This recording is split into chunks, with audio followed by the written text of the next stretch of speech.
Welcome to the Telethon. I am, I got a lot of chili to eat, so I'm gonna be eating chili while I do this telethon.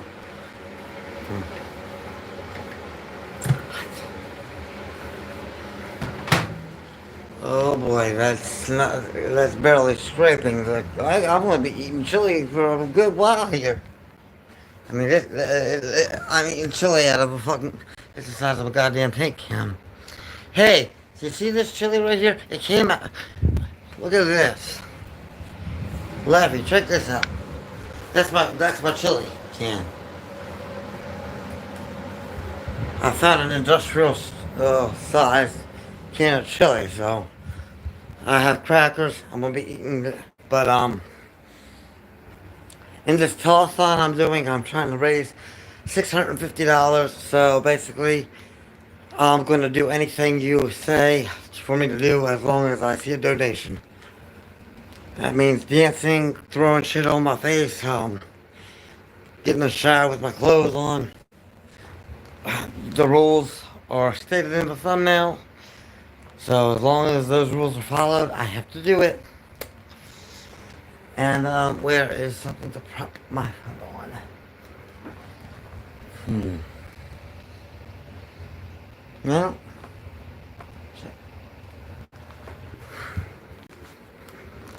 I gotta get something for me.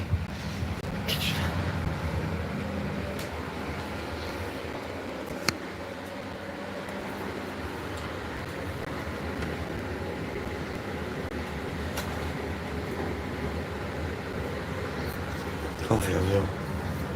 I hope.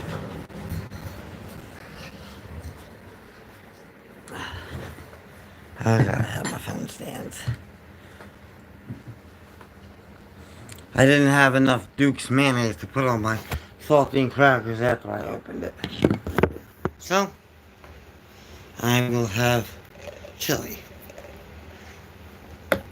I love Duke's mayonnaise. This will be its own thing. Yeah, that's better. Have all these saltine crackers. Now I opened up a thing of chili. I'll tell you one thing, I'd hate to be in an elevator with me after I eat this damn can of chili. Hey, Alien, how's it going? I think I'm gonna be skywriting soon.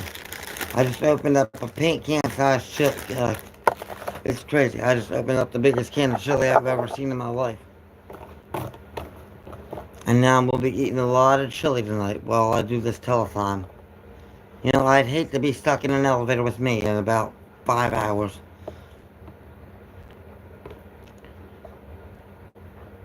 But, yeah, I'm eating the chili. This big bowl right here is a very small part of it. I didn't even make a dent in the can. And I poured it into this bowl. Mmm. Oh my god, that's good. Mmm. So how's everybody doing then? You know, it's got a teensy bit of a kick to it. For a big can of chili, it's actually pretty good. Wait a minute. I've tasted this shit before. Hold on a minute. Let me just clear my head a minute. Get my inner foodie going.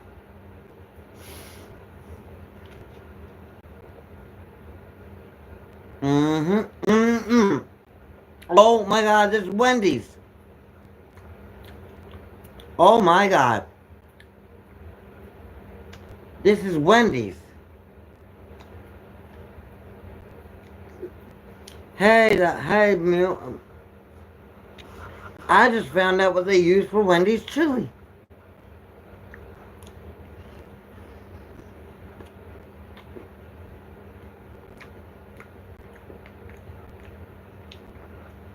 Oh my god, it's good though.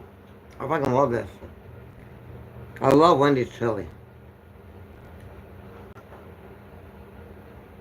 Leftover burgers. Yep, they put that shit in there. Mm. Mm. I am a sucker for chili. And I'm so glad I like it because I opened up a great big can. I don't even think I have any Tupperware containers. Except for these things, which I use for my bowls. I don't know why. I have real glass bowls, and it's weird. I have real glass, well, really nice bowls, and I use these things. I guess I've grown attached to them.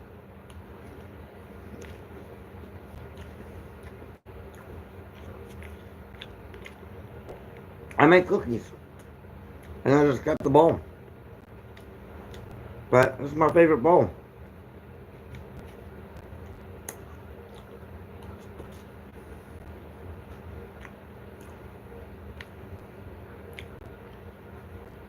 I believe it. Very good. Damn, that's good. I ran out of dupes. Hello, Bomas. I can't believe it's Doggo's here. Hey, Doggo. Hmm.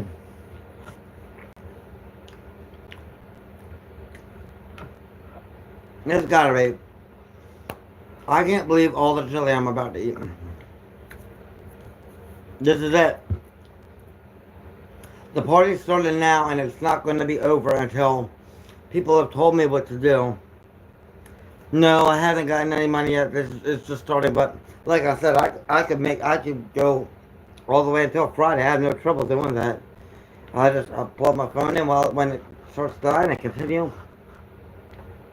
But my ultimate goal is $650, and anything over all the things that I need to take care of.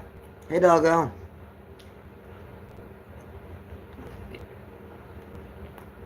But we'll just be chatting here. As like I said, I'm not really gonna be doing anything like physical, like dancing or anything until you know, we discussed last night $5 per song request for me to get up and dance too. Hmm. Crackers in here are really good. Oh my god. I literally opened up this can of chili just so I could get rid of these crackers. Mm. Well, if I have to stay on here all week, I will. How do I pin? Is there a way to pin? Flip view, how do I? Long press the comment.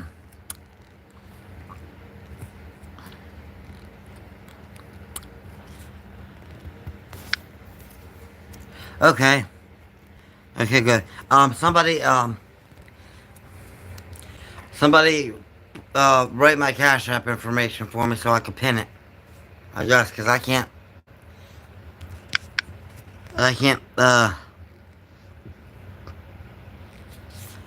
comment, can I? $sign Gay Nomad 4, all one word. Actually, I have it in the description. But I can't add comments. Can I type? There it is. What? You forgot the 4. But that's very close. Get $sign Gay Nomad 4.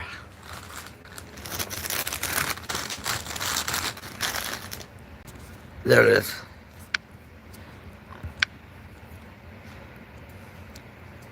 Got it. Awesome sauce.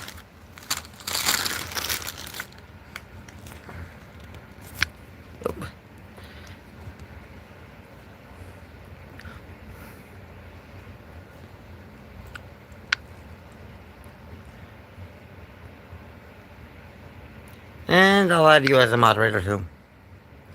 Boom. Abracadabra. Laughing, you're a moderator.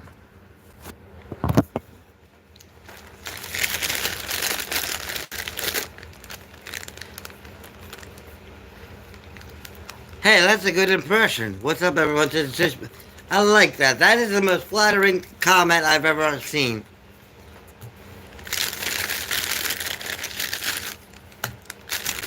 That is pretty fun. I'm literally throwing crackers into my chili, just tossing them in, and they're all into there. It's like basketball. This is so depressing. I'm amused at throwing crackers into a bowl.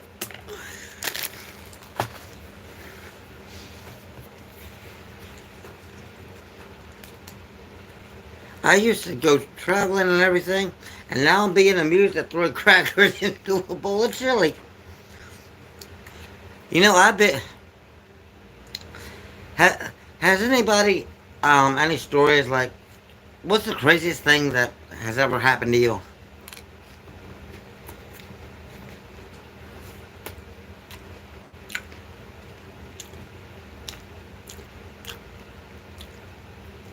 For me, it was accidentally running the LA Marathon.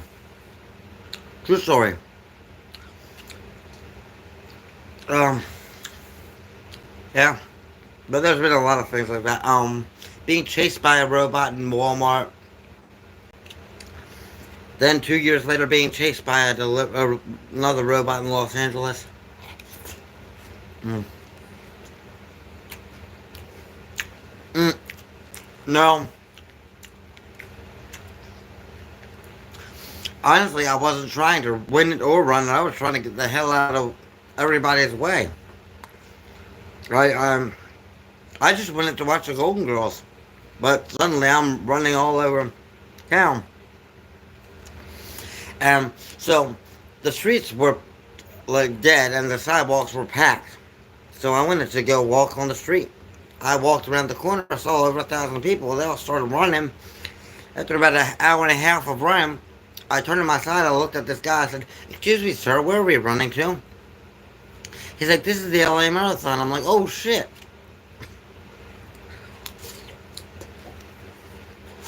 Mm.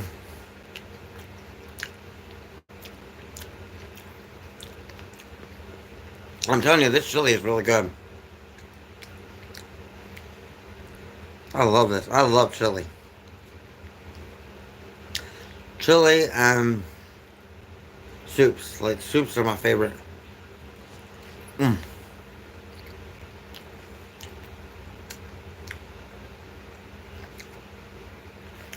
I will never turn down a soup. And my favorite, here's something very bizarre about me. Okay? Something that not everybody, well, I don't really. Does anybody ever have like something like this? So, I absolutely hate onions. I hate raw onions. I won't even go in the same room as somebody chopping an onion. They are the most disgusting thing. However, my favorite soup in the world, and it's probably my favorite thing to put in my mouth too, is French onion soup. I mean, what the hell is up with that? I can't figure that out.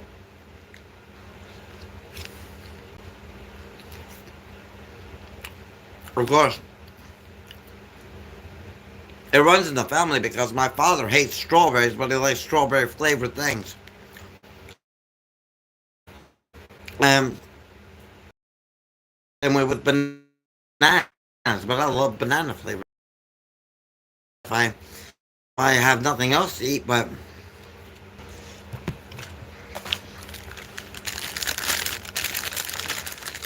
yeah, that's probably it.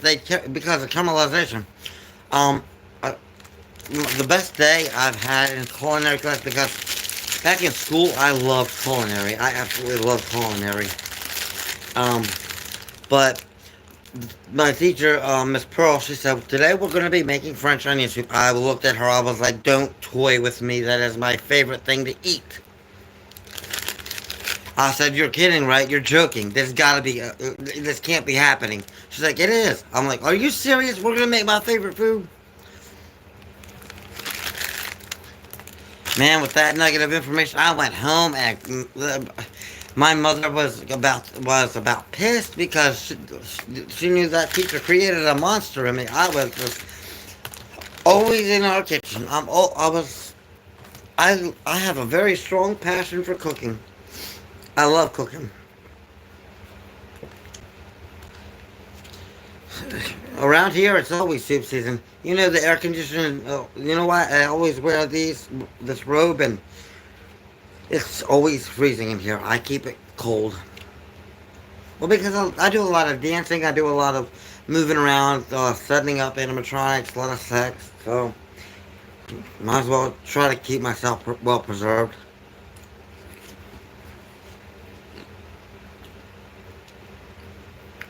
Mm. Well, if you want to make soup season start early, take your thermostat and done it to 60. And you'll always appreciate a good bowl of soup when you're home. And um, when you're ready for your ice cream or your great big bowls of cereal, um, then you take a bowl though.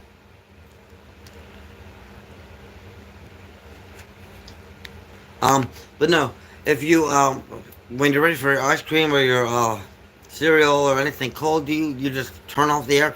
You turn the air off, and then you can appreciate that.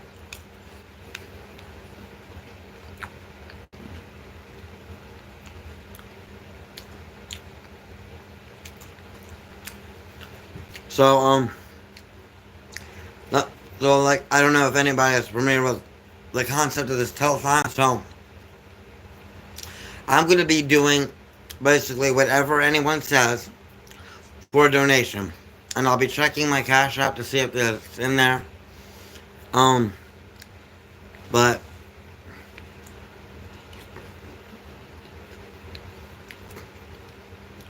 until then,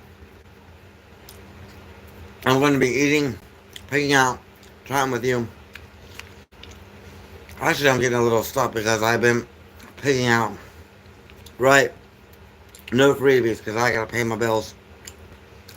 I'm surprised I haven't lost my connection yet or anything. Mm.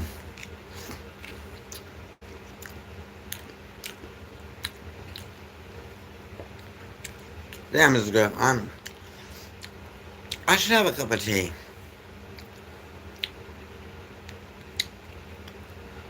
Mm.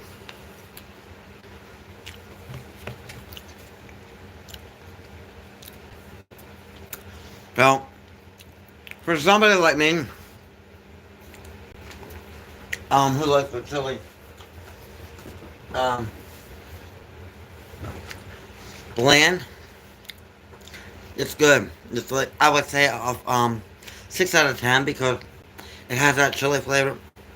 But I myself like my chili to be sweet. I like sweetness to my chili. They have chili at the store called Giant. Back where I come from, there was a grocery store called Giant that had sweet and savory chili. And oh my god, that every time my mother took me to that store, I had to get a bowl of that chili. It was so fucking addictive. My date? Did I have a date yesterday? I don't think I did.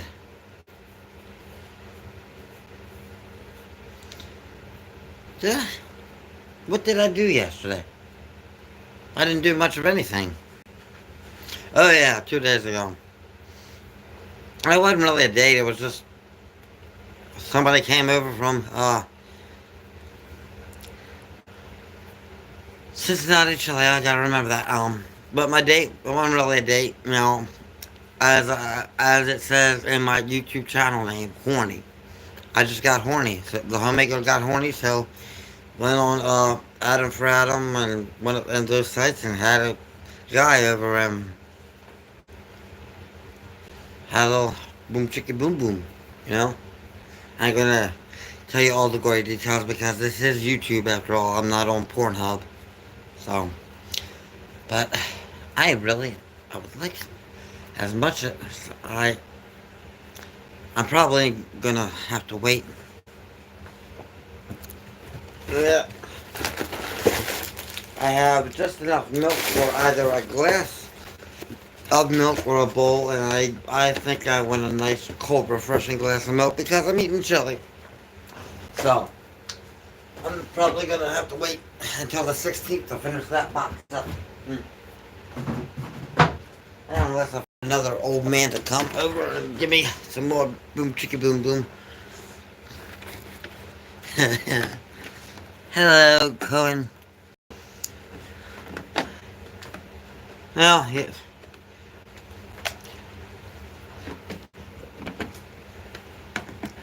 That's why I don't watch porn. Well, why watch porn when I have all these dating sites and I can have a guy over here in 10 minutes? Give me what give me what the Pornhub visual shows me.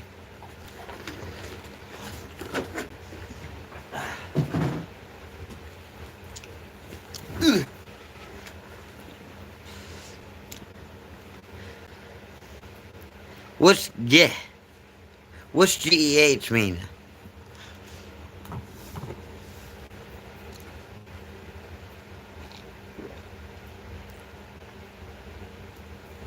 Mm. Milk is my favorite beverage, by the way. I know you guys see me getting drunk a lot, but honestly, I would take a nice cold glass of milk over any cocktail or daiquiri or any other beverage any day. I'd take a glass of milk. It's just a drink like no other. I love milk.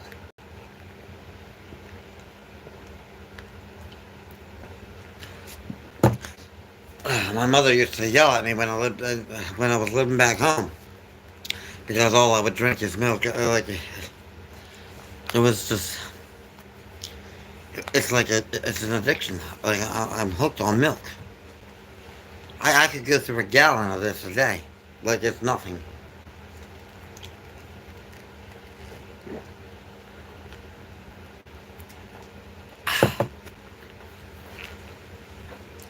So how's everybody? Like, what y'all got going on tonight? Anyway. Oh, GEH, gay. Gay means gay. It's three letters. I mean, why not say GAY instead of GEH? That just sounds like some. Are you in India? Is that like Indian for gay? Like G. I can't even pronounce it. I'm sure I'm not pronouncing it right. Is it? This cushion is like. I've been sitting in this chair for so long. This chair's getting all wonky. White Russian. Oh my God, they are so good. A bit of Kahlua inside some milk. Oh hell yeah. These about 25 bucks. So this made me feel like a total idiot, right? So every month on the first, I would walk all the way down to where the tiny homes was, where I used to live, which is like an hour walk, because I didn't know any other place to get a vape, and they charged like $30 for these. So then I started walking. I was going to this gas station to get a Mountain Dew because I wanted something to drink. Um, I didn't really need to go get groceries, so I decided not to go to the grocery store. Well, a 15-minute walk from here, and I could get one of these for cheaper, 25. Pardon me.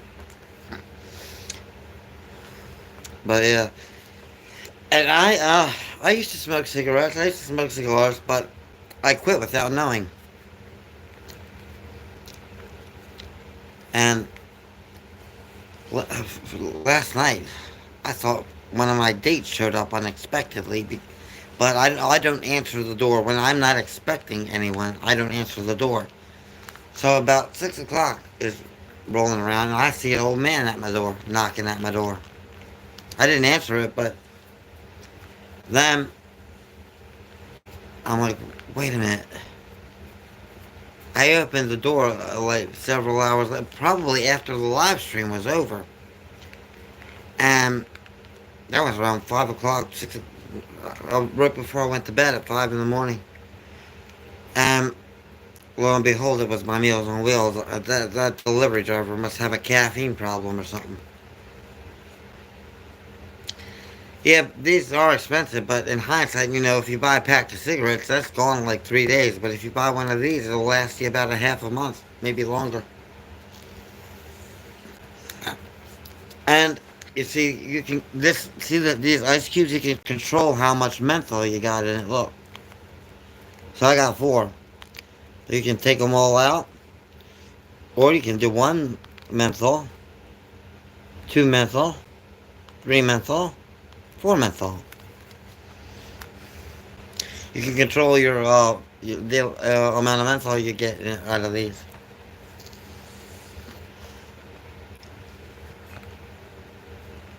I used to be. I'm not gonna do it. Actually, I don't even know if I still can. But I used to do smoke rings. That was my little parlor trick when I was at the bar and I was all cute and dressed up and, in my clubbing days when I was in my early 20s. That was my little parlor trick that would get all the men all over me, blowing those smoke rings out of my cigarettes. And I was good looking. I look back at some of my photographs. Ooh, I was a knockout. No damn wonder I had men lined up all the time. Shit, I'd line up to get with me too. Although the person that I was looks wise, I was a 10, but personality wise, I was nothing like I am now.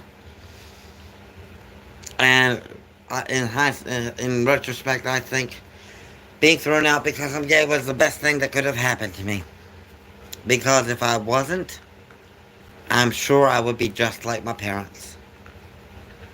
And they were the most evil, hateful, cruel, and volatile, scum-sucking people you'd ever meet. Because back in the day, I would not think of anybody but myself. I didn't care about anybody, and I looked down upon people who weren't clean and who had tattoos and everything. But all that shit changed when I got thrown out.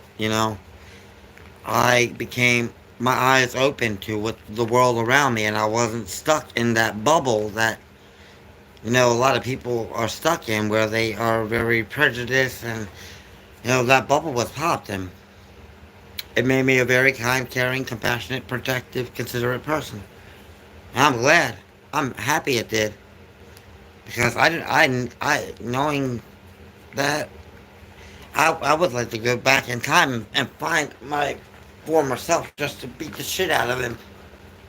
If I saw, if I could, I'd go back in time and I'd beat the shit out of the person I was. He would probably be the first person I'd beat the shit out of. Because that person was just awful.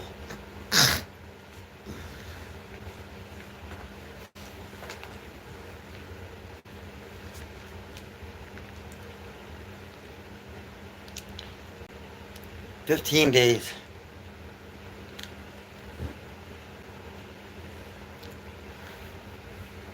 But, do I like women? Believe it or not, okay, I was straight once upon a time. So, up until I was in high school, early high school, that is. I mean, it was, I had thoughts in middle school, but never really said anything about it or acted on it. But up until early high school, I would go after women. I had girlfriends. And, then I just had this really psychotic, girlfriend who, um, she basically is, She's a serial killer in kind of a way.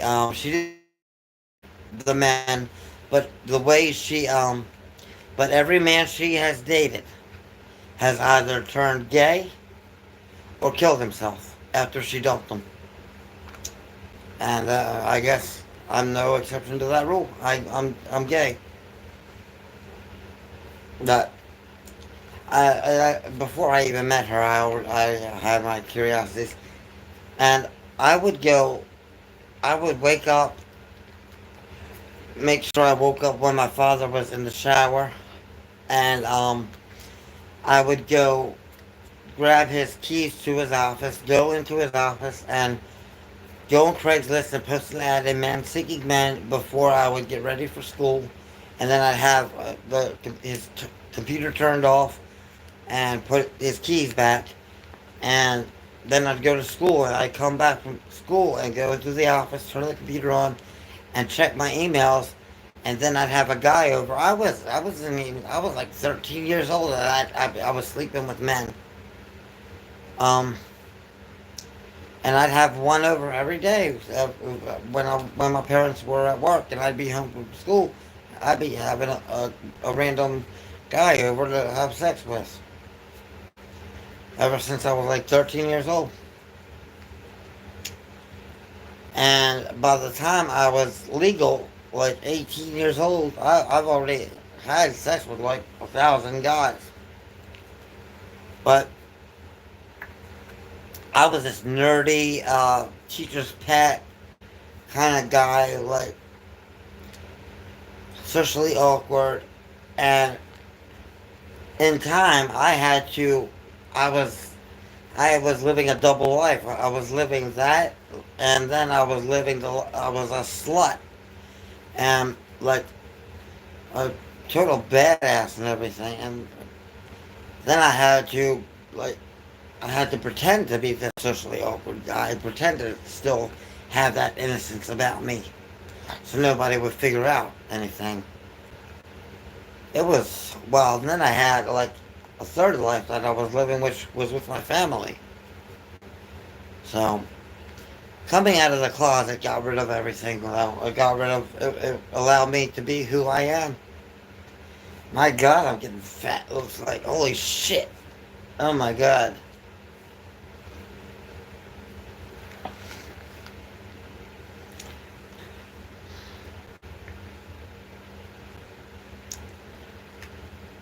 Yeah, I'm amazed I didn't catch anything either. I mean, Christ, I've gone down on everything but the Titanic. I've seen more dick than a Home Depot urinal. I've been around the block more times than FedEx, UPS, and the Good Humor Man. But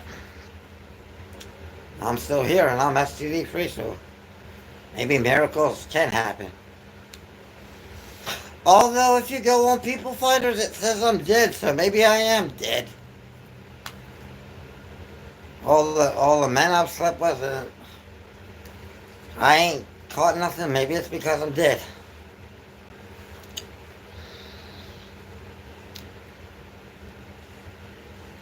What's my body count? I would say at least 5,000. At least. I mean, yeah, 365 days a year. You gotta figure I started when I was about 13, 14 years old. I'm 34 now. And excluding weekends, because my family was home, parents were home, um, sometimes I'd have more than one guy, and sometimes my parents would go away for the weekend, which turned my house into a brothel. I would literally have a man put up in every room of the house when my mother would go for her birthday vacation. Um, 365 days a year times 15, 16, 17, 18, 19, 20, 21, 22, 23, 24, 25, 26, 27, 28, 29, 30. I'm a fucking playground. God damn it.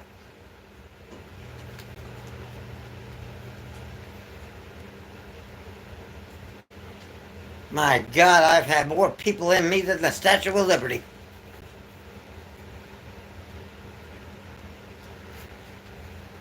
The fuck? I am a living, breathing, walking museum.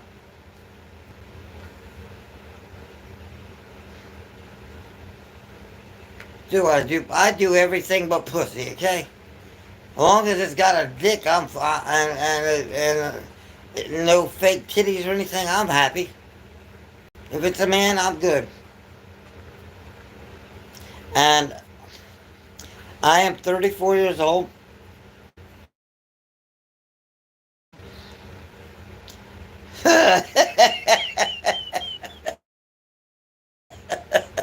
Oh, you.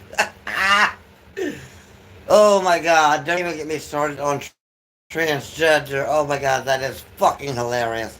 I know I'll get a lot of hate for this, but okay. The way I see transgender, oh boy, you opened up something you probably didn't want to. I don't believe in that shit.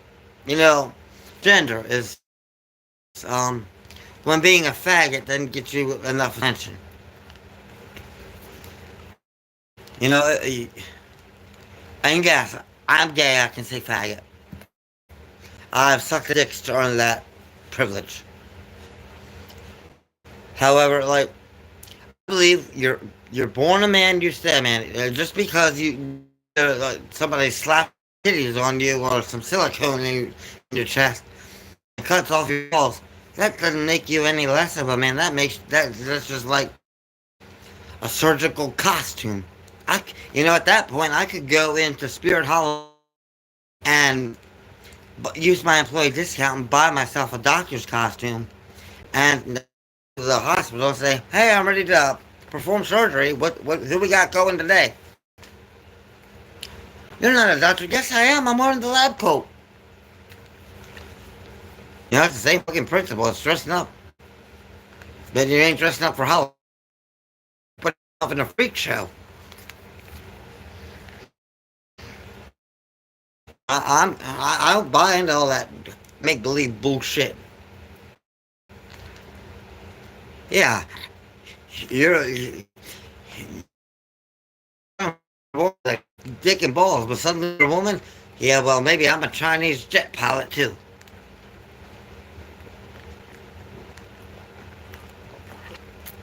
Ugh.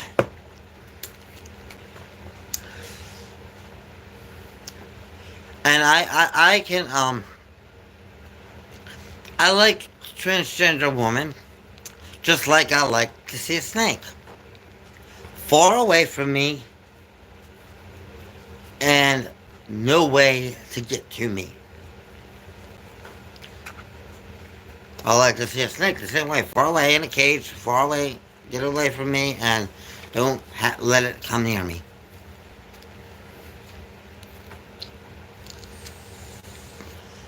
Because I don't really want to sit there and argue with somebody who's in their own mind a woman, but wants me to play along with that game that they have going on. I'm sorry, I don't have the time to buy into your bullshit and your make believe. I got other problems that are real and existent. Just because you think you're a woman doesn't mean I have to believe it.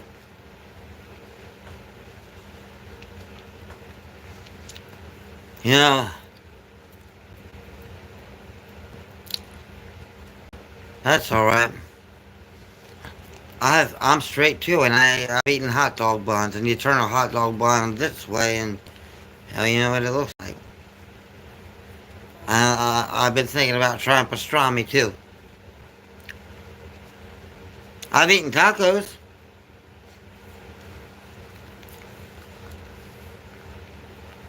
They're good. What episode? The Golden Girls way. I can't believe I'm literally sitting here with the Golden Girls on me. I should be. Oh, Michael visited. Dorothy's son.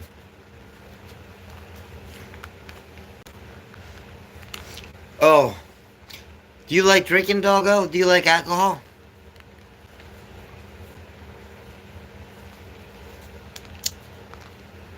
Because if you do, um, they have pickles that are Not soaked in regular pickle juice, but they're soaked in moonshine. And I found that out the hard way. One day I was at my parents' house. Well, I had brought a friend over to hang out with me at my parents' house, and they were hungry. I said, okay, we'll grab something to eat. So he grabs this jar of pickles, and we're eating it and thinking that they're extremely oddly pungent. And we're eating them, and like uh, about 30 minutes later, we're the room is spinning, and we're still eating those pickles. We're just eating this great big jar. We got fucked up on some moonshine. That shit was soaked in moonshine. I mean, we were trashed. It was wild. And why am I wanting to continue to pig down this chili? If I eat too much of this, I'm gonna go into a food coma. Yeah, moonshine pickle. It was, but it's not the first. Well, yeah, what's the first one? But it wasn't the only time that I ate something and got really fucked up from it with somebody. So here's a true Papa John's story. Um, One time I was at Motel 6 on one of my little sex sprees. I'm streaming until I get $650, hopefully, if I don't fall asleep in the middle of this live stream because of the food intake that I'm doing. Uh, no, he didn't tell me that, but, hell, you can text him telling him I'm trying to raise. You can text him and tell him that I'm trying to raise, money for my, electric bill and my, internet bill. And shit, if he's willing to do that and help me with my Amtrak ticket, tell him to give me a call. And if he calls me, then I'll end the live stream. But you know, you can tell him that I'm sitting here willing to dance and even dump this chili on my head for prices. You know, like I said, I'm literally willing. You can sit there on the comments and tell me what to do and put something in my cash app. Like me to dance to a song would be $5, and like for 20, for about $30, I'll dump this chili on my head. But I'll have to do it in the shower. I'm not gonna destroy my chair. I've already got sweat stains on it from sitting down after working around here. But yeah, if you wanna tell them I'm doing this live stream to make money and just tell him about this. His number's 410-903-9330. His name is Ken.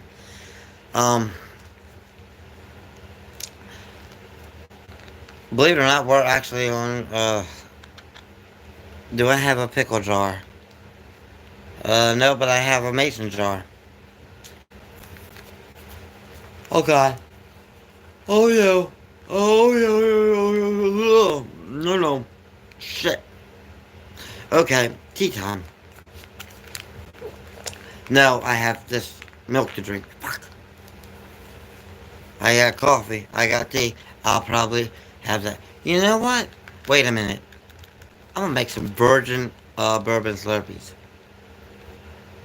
while I do this.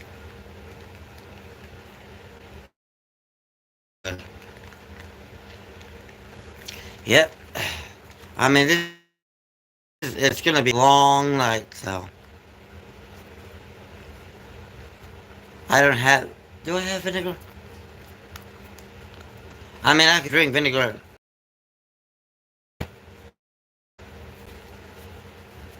Alright, I would $3 out of the thing if I have it. Oh. I'm not gonna chug it or anything, I'm just gonna take a sip or something.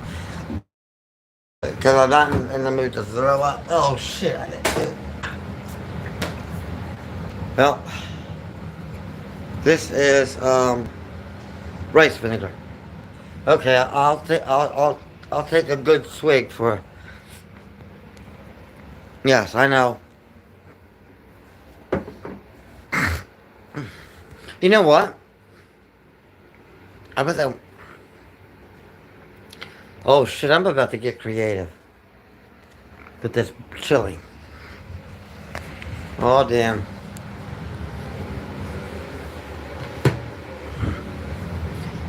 I'm about to doctor this shit up.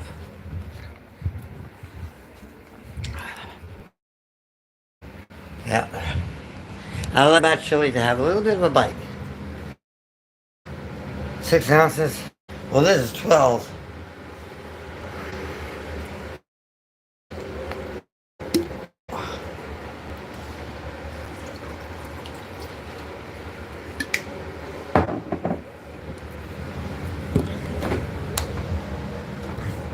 Where's the mustard?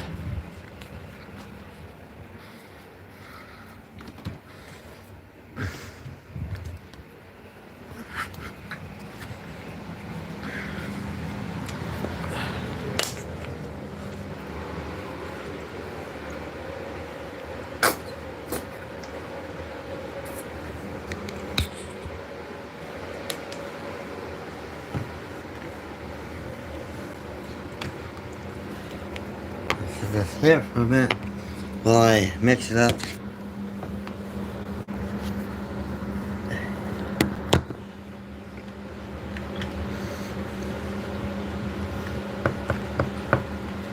I like my chili a little tangy.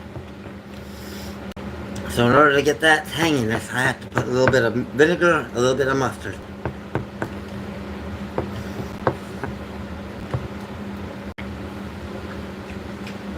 Oh my god. Oh. Um. Oh, that's perfect.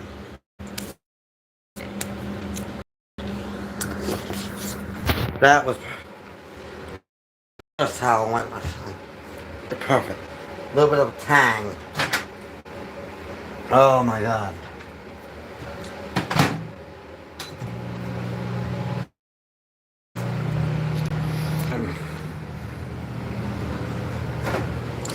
Yeah. Well, I'm going to check and see if I will drink this. It's a little more than 6 ounces, so about $8. I'll drink it. Actually, no, this thing costs. I think this thing costs $3, so make it six. $6. For $6, I'll drink that.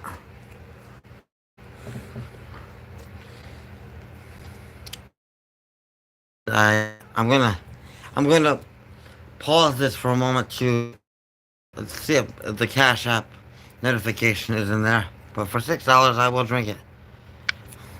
I got my I got my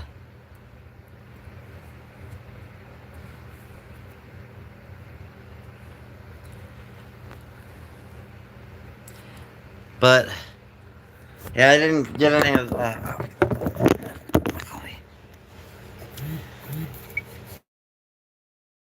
This I just got a notification.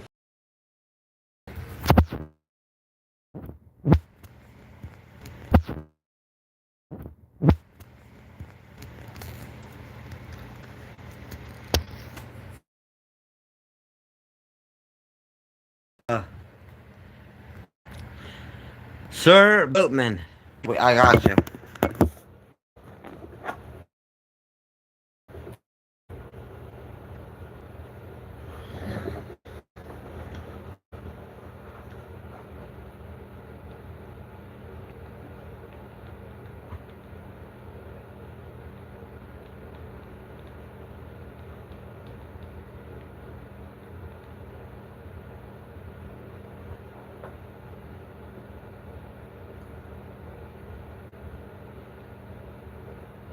At Ram Ranch, on their knees, wanting to suck cowboy cocks. Ram Ranch really rocks.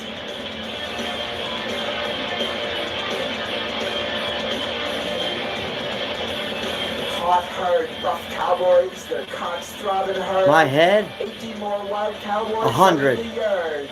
Big bulging cocks ever so hard. No.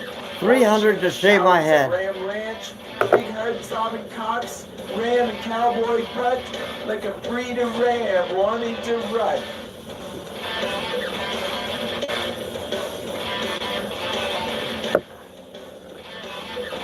Big hard throbbing cocks, real deep. Cowboys even getting fucked in their sleep. Ram Ranch, it rocks. Cowboys love big hard throbbing cocks. How long did it go?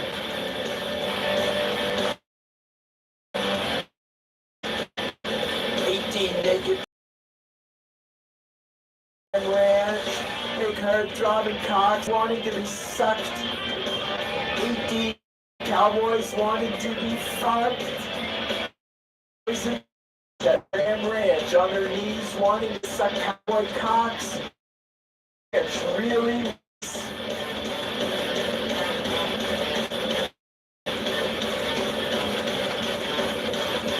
hot, hard, rough cowboys, their cocks throbbing hard. 18 more wild cowboys out in the yard. Big bulging cocks ever so hard. Orgy in the showers at Ram Ranch. Big hard throbbing cocks, ram and cowboy butt, like a breed of ram wanting to rut. Oy vey.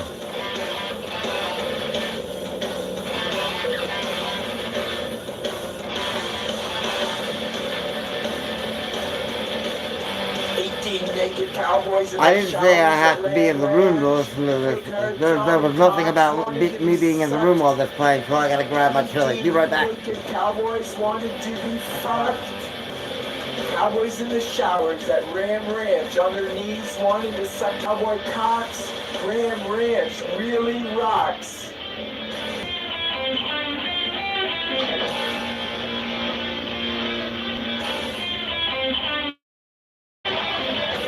Big hard throbbing cocks getting sucked. How long is this thing? Cowboys even getting fucked in their sleep.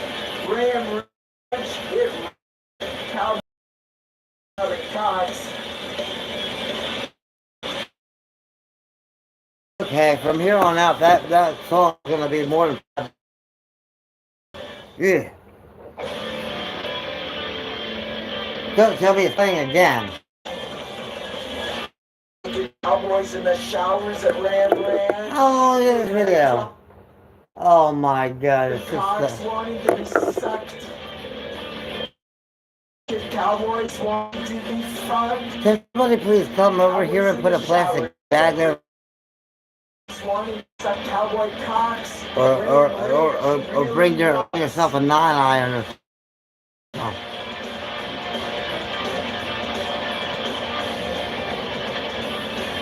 A message to read. Let's see.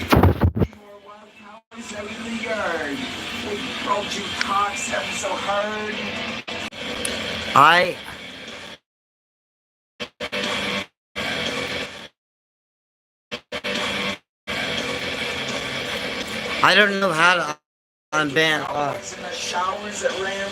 If any of my moderators know how to unban. 18 naked cowboys wanted to be fucked. Cowboys in the showers at Ram Ranch on their knees wanting to suck cowboy I'll cocks. see if there's a message. Hold on. Really rocks.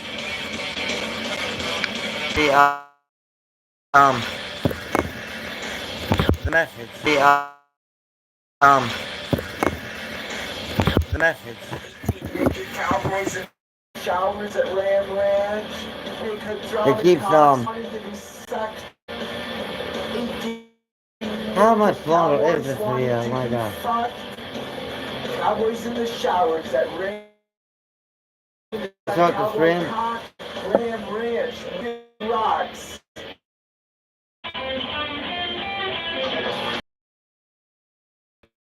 Vacuum.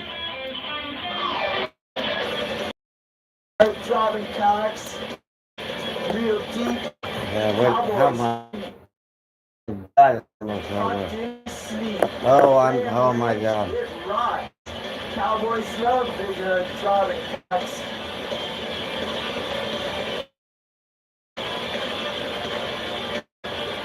I'd give anything for this to be over. Thank God. Praise Jesus. Oh my God, I'm an atheist. But praise God. Oh my God, I'm so glad that's over. I never want to hear that shit again. Never, never, never. What's on my wall? A flag. And a no parking sign above my chair.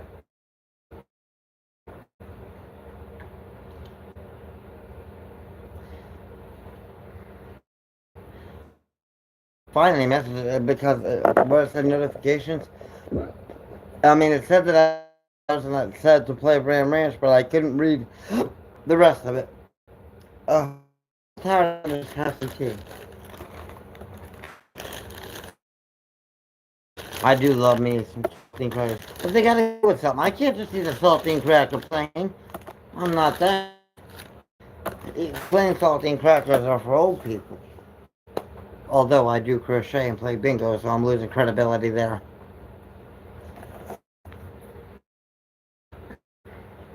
Anybody else know how to crochet? I want to learn how to darn socks. That's what I want to learn how to do.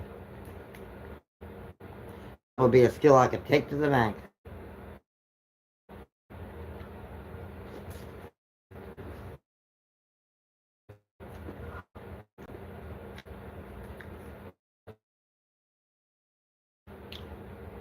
That's good. I can't believe I got. I'm gonna eat jelly for the rest of my life. Well, during my life status. You know, this is. I bet this is the only channel where you can get a live stream of a dead guy. Because I'm look, go on People Finders and look me up. I'm dead.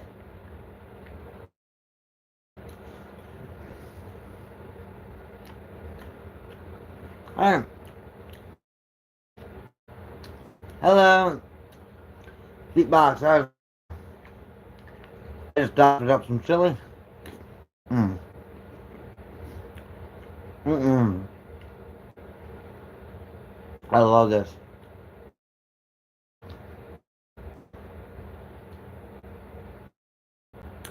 Now I'm gonna blow up probably from all this damn chili. And so is any elevator I get in.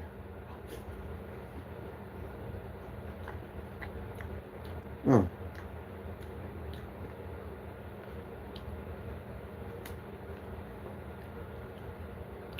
Yeah, this is part of it right here. God help every toilet that I come across. Oh my God, I'm gonna have to call a plumber. Mm.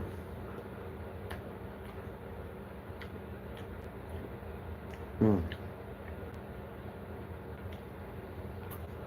Every time I see the word double tap, I think of Zombie Land. I love that movie.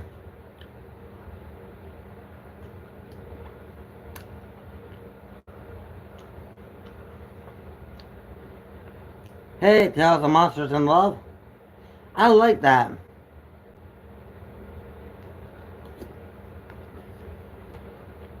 Hmm.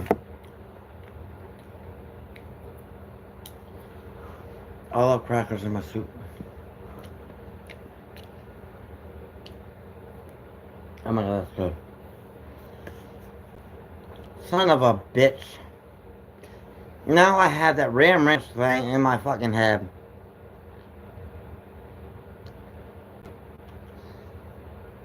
Chili. Good chili. And somebody wanted me to chug this, but I haven't gotten that donation yet. Um,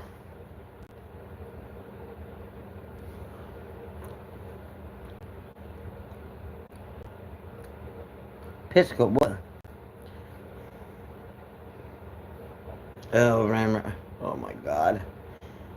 I, oh God, that, that is like vomit to my ears. Just listening to that shit makes my ears hurt.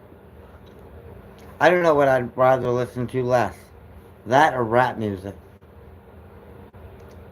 Mm. I can't handle either of it though. Ugh. Give me something by ABBA any day.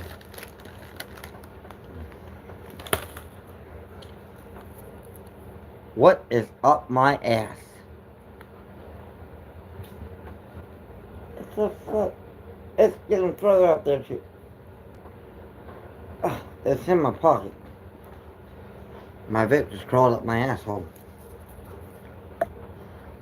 You know, when I was dating this 22-year-old who was a phone addict, every time him and I would be sitting in bed together, be in his bed would wind up, make its way up my asshole. I remember, oh no, I hope you talk about another, I do not like that Ram Ranch thing. I mean, now I know exactly how my father felt when he had to hear that song, This Sex is on Fire. He hated that song. In fact, his coworkers would play on the radio as just a big boss. They would play that. Hey, Mr. Bristow, your song's on. On fire. Mm.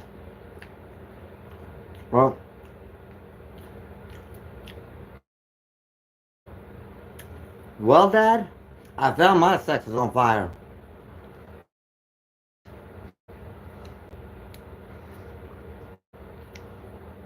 Oh, well, I didn't agree to the 3, but I will agree to 6 because it's $3. So, and I'd like to save it for my chili. I mean, not my chili, my my sloppy joes when I make them. But if I can get $3 plus 3 to buy a new bottle, then yeah. Mm.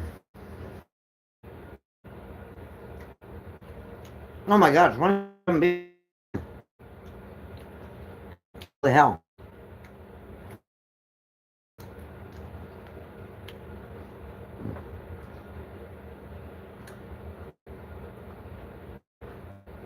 Well, I'll do it. I guess I'll do it. I don't know. Mm.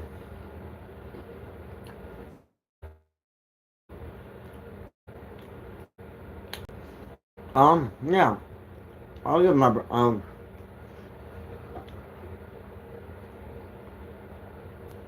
but wow, I am I am hoping that I don't go into a food coma. I am praying, but this is so good. It's just so good. Only reason why I'm taking my time eating this, because I know damn right well, I'm capable of eating the whole damn thing. I just don't want to pass out on y'all.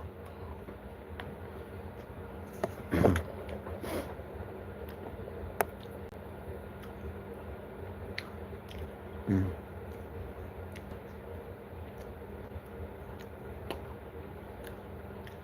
Do I have a coffee maker? No, but I have instant coffee.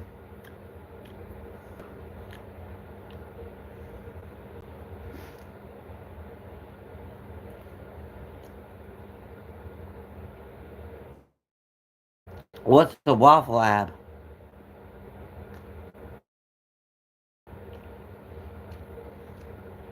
Yeah, I'll sponsor you. What do you need? Well, see, I'm English. And I much prefer a cup of tea. And if I had some biscuits to go with my tea, that'd be wonderful.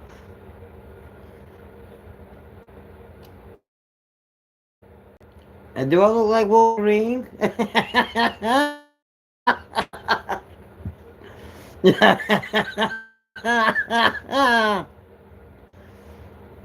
Oh, okay. What happened?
Yeah, I'm gonna do a triple.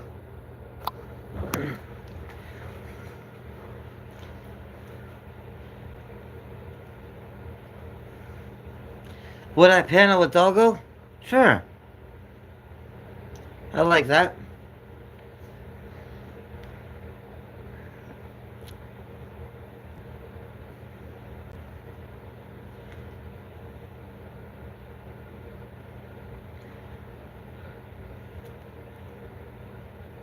Who?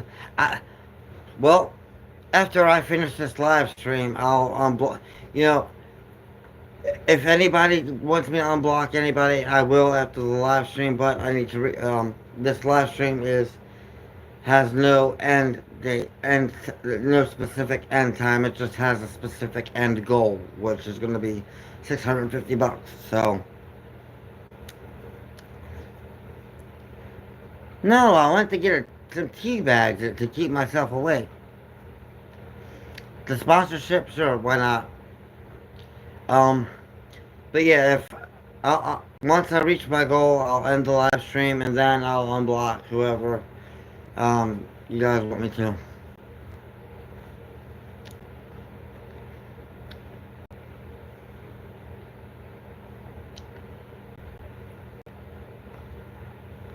Oh, there's so many ways to talk about Deuce Mayo.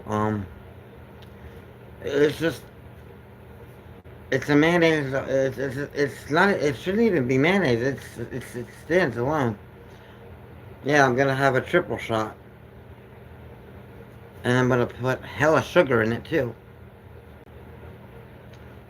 Let it all steep for about 5 minutes. And then, I can't believe I'm starting this party and it's still light out. I'm usually doing this shit late at night, but it is going to be a late night thing because thus far I've made $5 out of. Well, now I need 6.45. I gotta get a pencil too and write this stuff down because anything over 6.50 I'm donating to charity. Am I having fun? Yeah, I always enjoy chatting and hanging out. Believe it or not, outside of these live streams, I don't really socialize. I don't talk to anybody. I don't hang out with anybody. Um,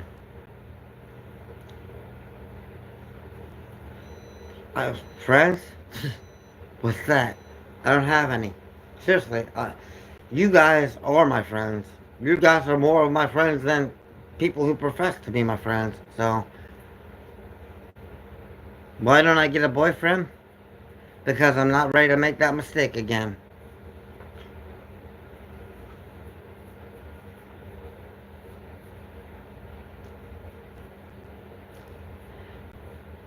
I mean, I would have to end the stream to unblock them, but they can definitely attend the next live stream. I'll have to unblock them after this one.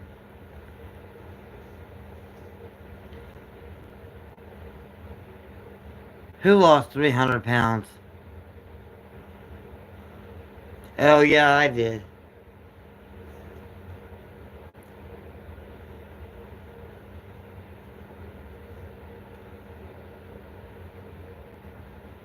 Oh yeah, thank you. I see. I'm still learning how to do all this shit. Hell, I'm what you call technologically impaired. Mountain Dew. Oh fuck yeah, I love Mountain Dew. Oh fuck yeah. That's my shit right there. That's my shit. I love Mountain Dew. God damn, I love the Mountain Dew. Oh, my water's stuck in my teeth. Goddamn old lady I am.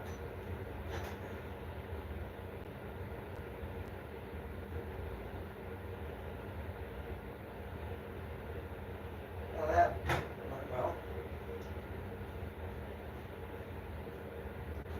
Good, now I can sit this here and let it steep for about 5 minutes. I didn't put any sugar in there.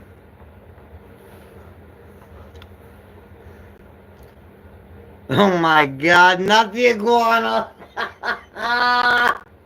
Shit! Oh my god.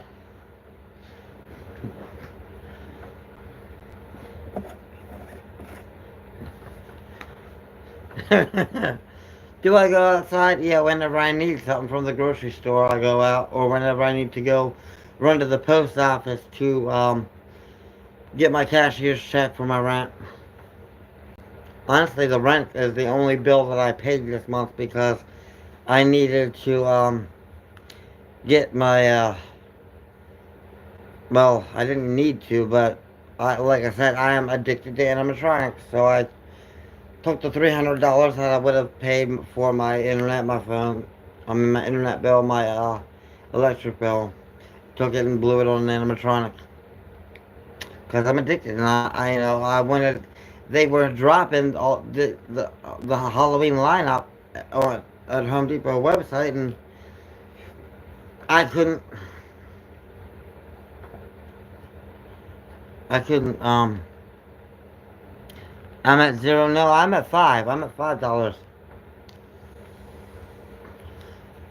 I'll tell you one thing, though, that song is gonna have a price raise because I am not playing Rock and Ranch or whatever the rocking around the ranch tree or whatever the fuck it is for anything less than 15. That song is just long. It's annoying. Ugh. You know, something that's just one of the times that I wish I was deaf. I would rather be deaf.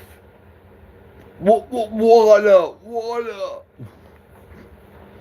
God, if I had the choice between listening to that song and having every impairment that Helen Keller had, I'd be Helen Keller.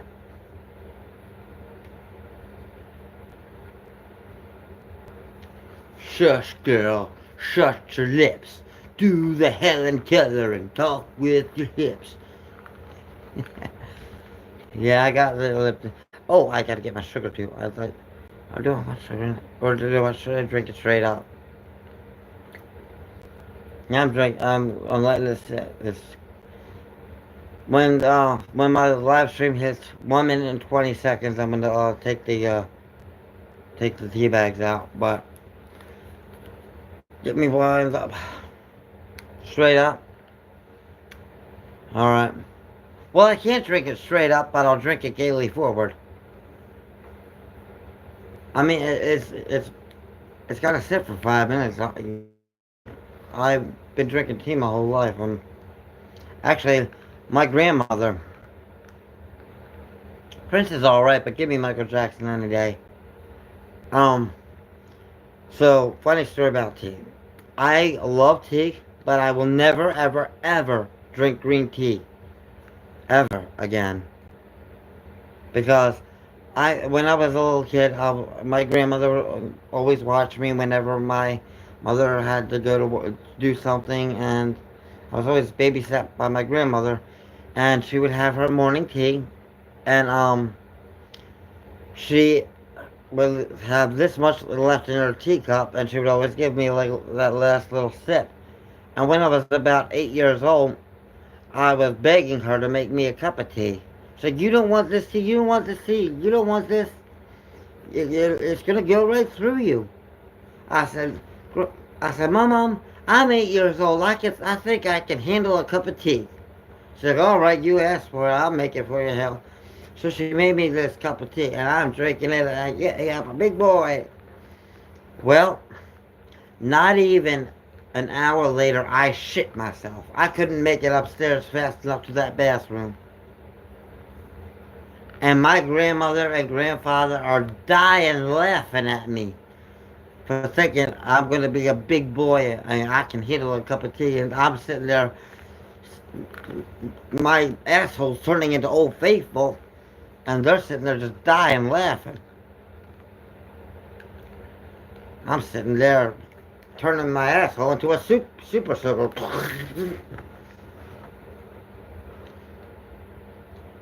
And then my mother had to come over and bring a change of pants for me.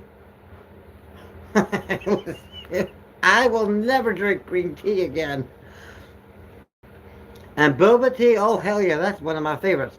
But you know what my absolute favorite is from any coffee shop? Matcha. Matcha. But boba tea's right up there with it.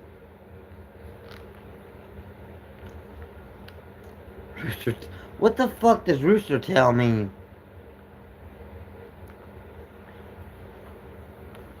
I'm gonna look that up on YouTube because I don't have the internet on the TV and I'm not gonna log out of here, so I'm gonna look up what rooster tail is on YouTube.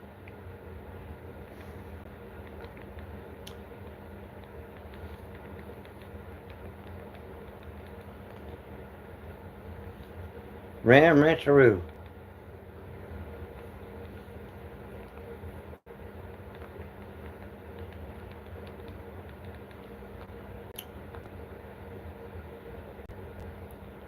What does root?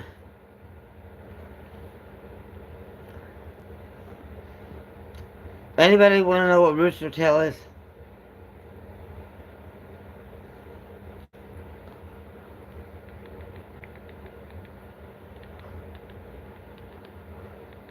I'm not doing this because of a freebie. I'm doing this because I'm genuinely curious as to what rooster tailing means.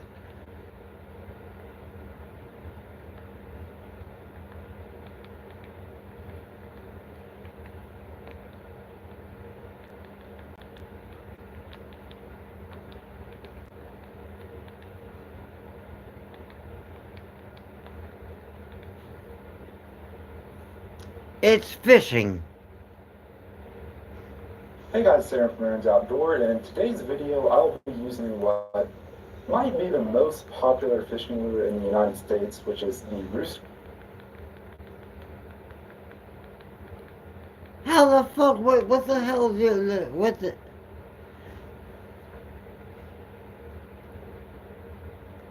For 3? No.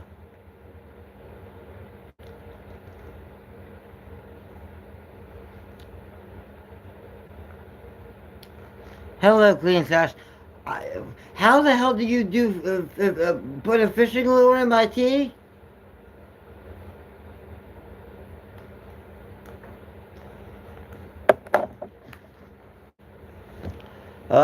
For $3.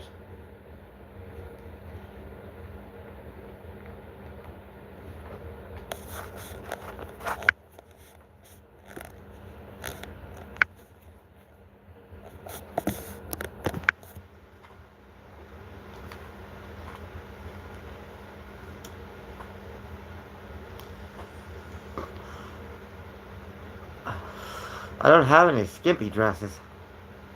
I don't know, for $3 I could, drink my tea without sugar. Because I love sugar in my tea.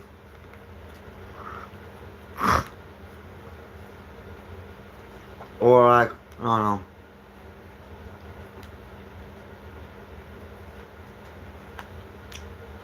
I do need, what time is it? 1:21, yes, time to take the bags out.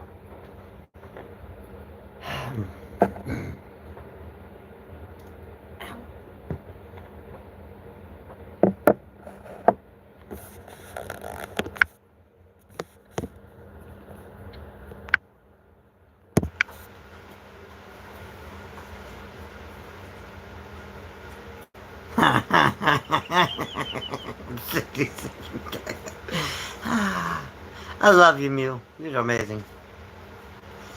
I I need something to fish the tea bags out. All right. I love that term. I use that term too. Dollface. I say that a lot.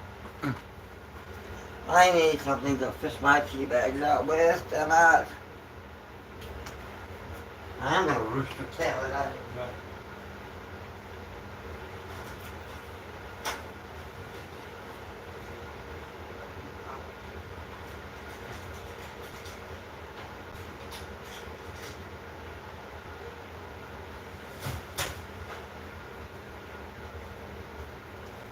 Ha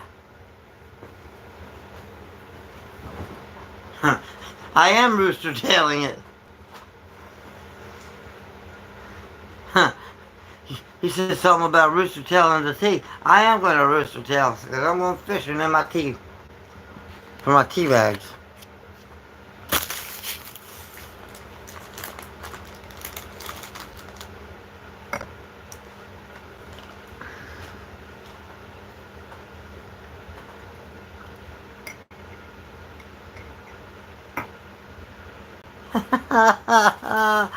There we go.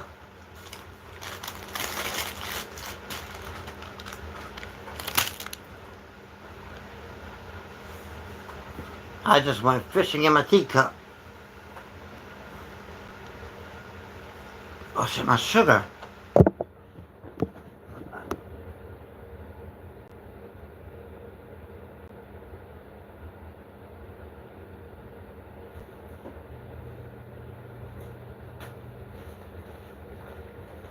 Yeah.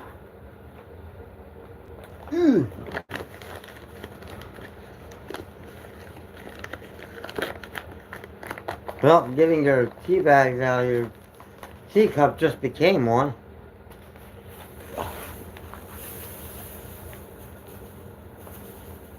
Oh dear God, that's gonna get me a sugar rush. All that I just put in there. Oh. I'm not gonna mix my mayonnaise in my tea, and I'm not gonna mix my chili in my tea. I'm just gonna have another coat hanger I've had and stir my tea with my coat hanger.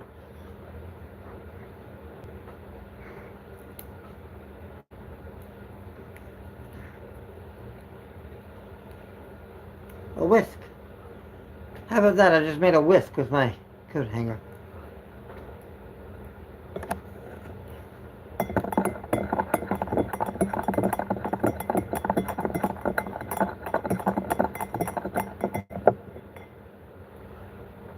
you're done, you can hang it to dry.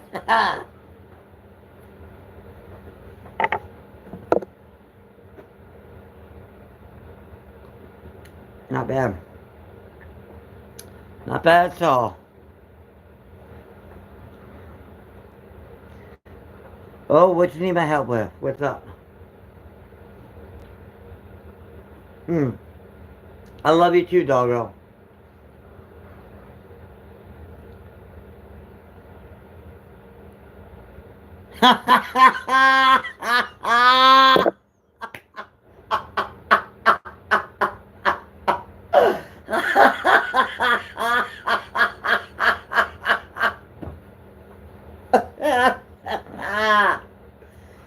Oh shit, where the hell's the cheese? Woo! Oh, thank you, I needed that. Oh shit. Ah.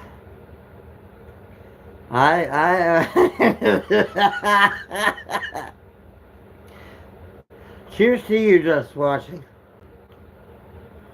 Damn, that tea's good.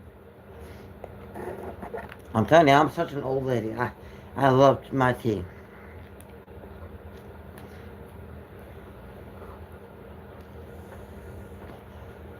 Where the hell's the cheese? You know, I should totally get back into doing that because that was fun for me. Although I would need to find another, like, store that will be open around 2 o'clock. There's no stores that are open around here. Then I kicked the bucket. I don't even know where the fuck that bucket went to. Where did I put it? I have no idea where I put the bucket. Where the hell did I put the bucket? Ooh, that's some good tea. I think I think my tea bags just dumped a lot in the... Oh boy, that's gonna be weird. Well, the gas stations, it's weird. The gas stations are even closed around here. Why would they close everything? I wish I was living in Oklahoma. They have this one grocery store in Oklahoma City that's open 24 hours.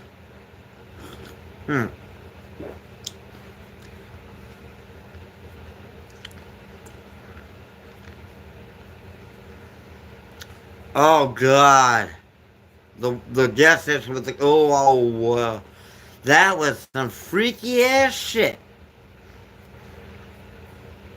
You're in Tulsa? I've been to Tulsa. You know, I once walked from Oklahoma City to Tulsa. That was an experience right there. That was wild. But yeah, that gas station with all those cars, that was some freaky shit.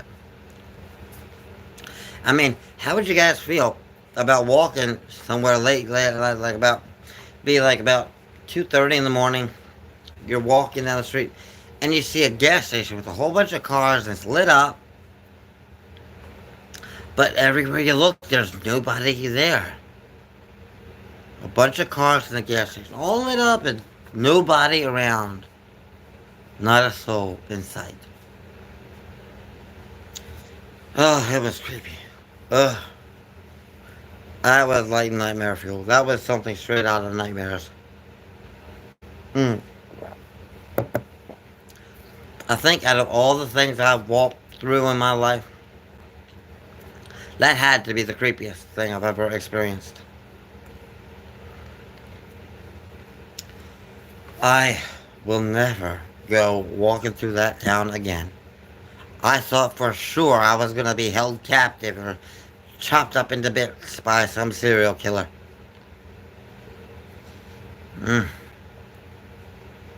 I was terrified. But, I wonder if anybody wants to, if somebody I'll tell you what. For for this to turn into an absolute free thing, like anybody can ask for anything for free, and I'll do it. Okay, this is the gram. This is the. It's gonna be like the whole money thing. Donations will stop. Um, for one favor, if somebody can do this successfully, then I'll do anything on this live stream for free for an hour after somebody can accomplish this task, and that would be calling my father and getting him to give me $650 for the for everything I need. The $200 electric bill, the $50 um internet bill, the $60 train ticket, and the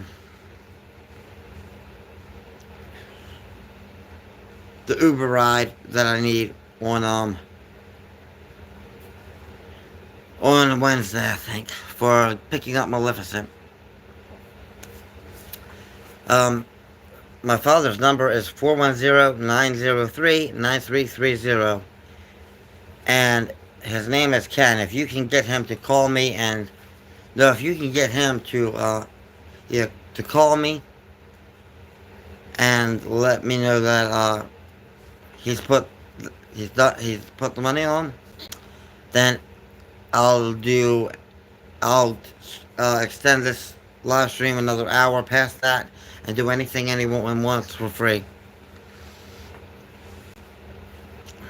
And if you can convince him to give me $300 towards an animatronic for my birthday next month, and put that on there with that, then I will do anything for free, wearing nothing but this.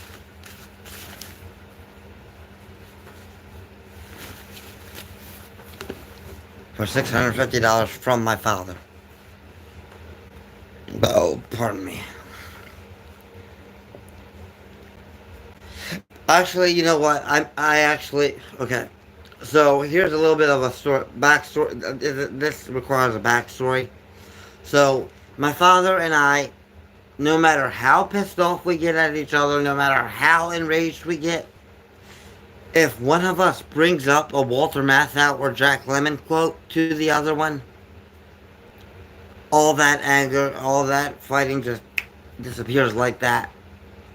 So I softened the blow that I didn't pay my electric bill or my internet bill, and I bought Maleficent by sending him a screenshot. I'll show you what I sent him.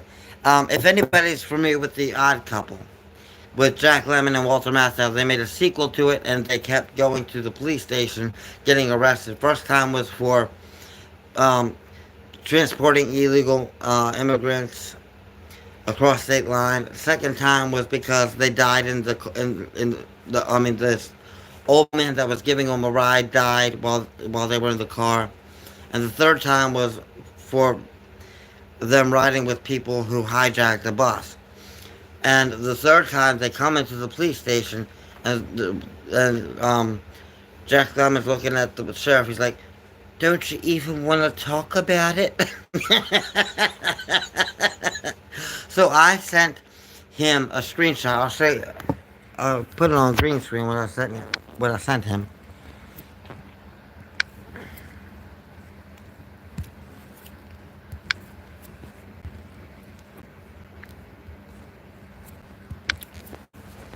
I sent him this, and the title of the email was, "Don't you even want to talk about it?"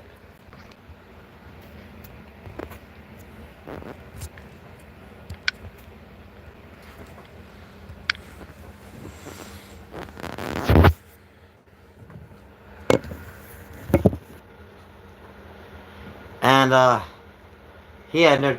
I said, "Don't you even want to talk about it?"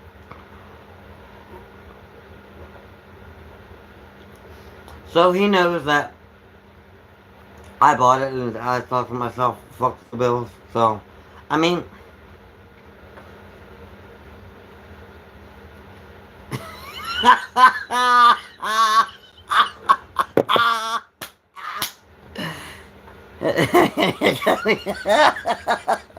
So you've seen The Odd Couple, just watch it, yes!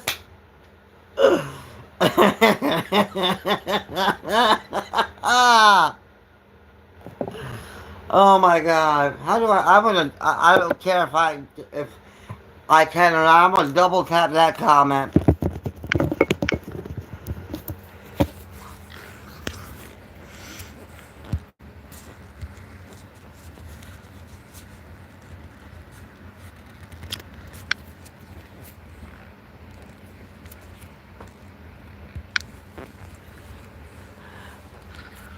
I love that.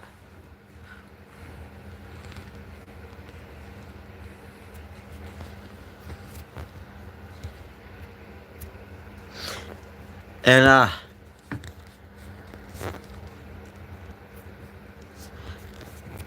what was I saying? So yeah, what? So my father and I told him that I'm gonna be doing good lord.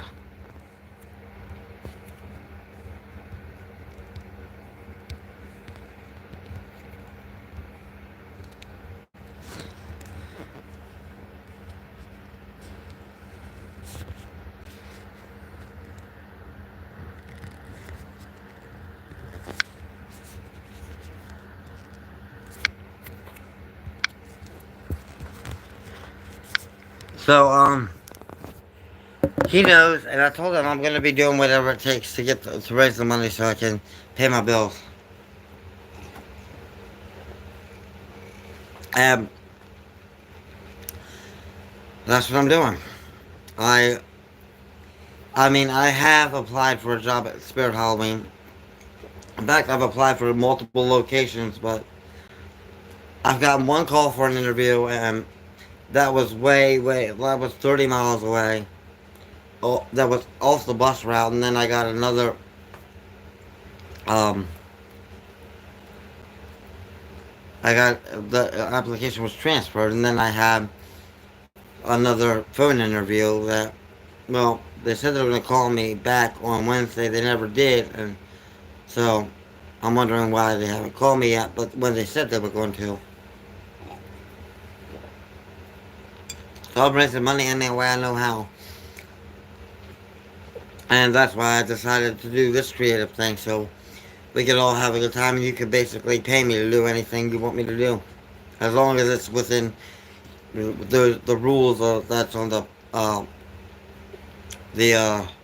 thumbnail for this thing. That's waking me up a little bit. At the same time, it's relaxing. It wakes you up and it's relaxing. You know, they have The Odd Couple for free, the original one on YouTube. I'm gonna be watching that soon too. I love Jack Lemmon and Walter Matthau. Grumpy Old Men, The Odd Couple, Out to Sea. They were in Out to Sea. Walter Matthau dances with Blanche. And one of my favorites, The Fortune Cookie. That's a black and white Walter Matthau and Jack Lemmon movie. And it's very trippy. If you're a Godzilla fan like me, it's trippy as all hell to see the guy that was playing the doctor, the American doctor in that King Kong vs. Godzilla movie, sitting there talking to Walter Matthau. I was looking, I knew I knew I've seen that face and I've heard that voice before, and I had to look it up, and sure as hell he was in a Godzilla movie. I forget what his name was, but he was sitting there talking to Walter Matthau, and that movie in the fortune cookie, and then he was sitting there talking about Kong being a thinking animal and talking about his brain 10 times the size of the gorilla skull. So that's why it's one of my favorite movies. It's very trippy.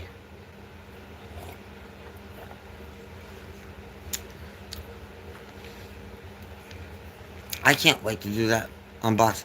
I need to get one of those government phones so I can create this new channel too. I mean, unless I have enough money from this live stream, but thus far I've only made $5. Mmm. There's a lot of sugar at the bottom of this. I'll put hella sugar in here. Oh, I don't know why it's making me tired. It'll snap me awake. I hope.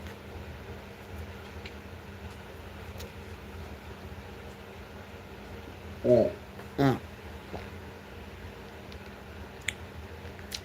There's a whole layer of sugar in there. God damn. Wow. I hope that doesn't put me to sleep because it just made me a lot tired. There's there's 3 bags of tea in there. That's insane. Oh yeah, I love Grumpy Old Man. The sequel was good too. Grumpy Old Man with Sophia Loren was in there. And the lady that played her mother, she was Grandma Yetta in The Nanny. If you like the Grumpy Old Man and you like The Nanny, that's one thing they have in common. Grandma Yetta, she was the mother. You should have let me watch you.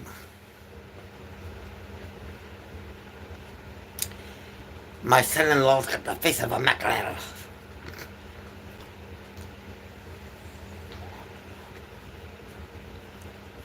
I mean, side-by-side comparison, it's hard to tell that it's her. Can any of you guys tell, or did you any guys know that? And here's another fun fact for you that not many people know that is like common knowledge to me. Spirit Halloween is owned by Spencer's Gifts. Did anybody know that, or is anybody stunned to find that out?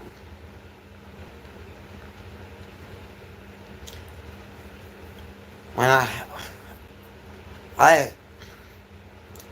worked at Spirit Halloween before with Spirit Halloween, back when Spencer's Gifts still sold all the animatronics and everything. And then, like, the second year I was working there, they said that I was so sad about, like, the Halloween stuff coming there. They said, oh, we're not getting Halloween stuff this year. Oh, why not? Spirit Halloween took over. Any age that's over the legal limit, I mean, like, any age over 18, I'm not picky. Although the priest that I dated, he was, I mean, even I have my standards. But I dated a priest who was like morbidly obese. And I would only give him a handy for his birthday. It was just, ew, it's just nasty. You know, people shouldn't expect a blowjob if they have that much fat. I mean, I did not want to drown in flab. I was enjoying life a little too much to want to die that way.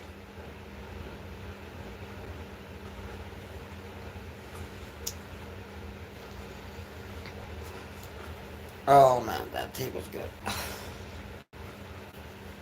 Really wish I would get a nap in.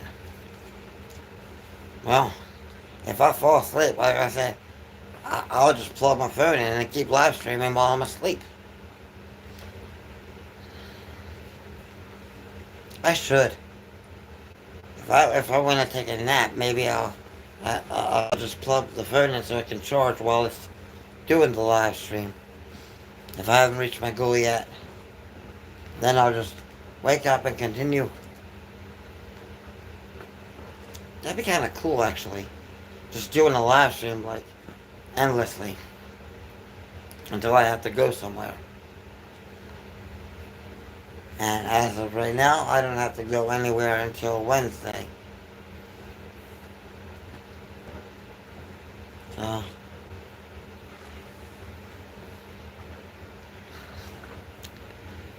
24-hour stream. Well, I'm gonna be doing more than that on the September 14th. I'm gonna be doing a 103-hour stream because I need some documentation that I can send into Guinness that I watched TV for 103 hours. Uh, pardon me. Oh, damn. I'm tired of. Oh, wow. Pardon me. I was supposed to go to a pantry today, but I slept until noon. And this thing's only open from 10 to noon. I didn't go to bed till about 6 in the morning, so I had 6 hours of sleep.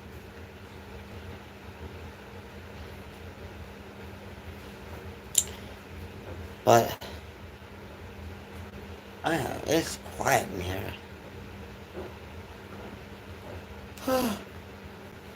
Oh, God. That tea put me down. I thought the tea would wake me up. Damn that tea. It's the crackers, too. And the chili. Gotta be that chili. That will trump anything and put me out. I shouldn't have ate as much as I did. Although I only ate like half a bowl. But the crackers, they did it.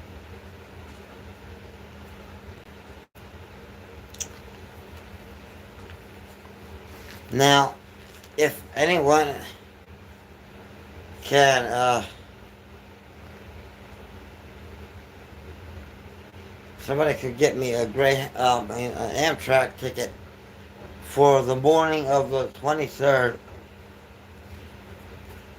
from St. Louis to Kansas City,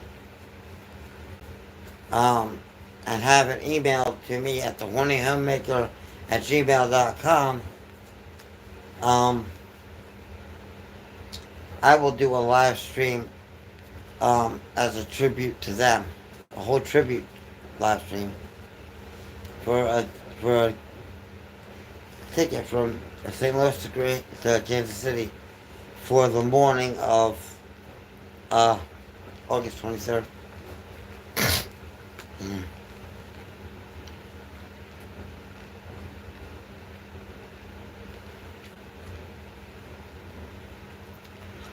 Ah, 50 cent address.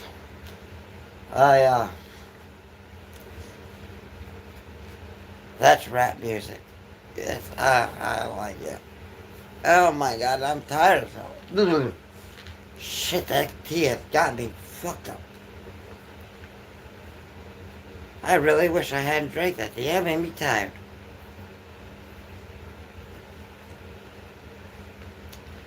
I should watch something that would wake me up.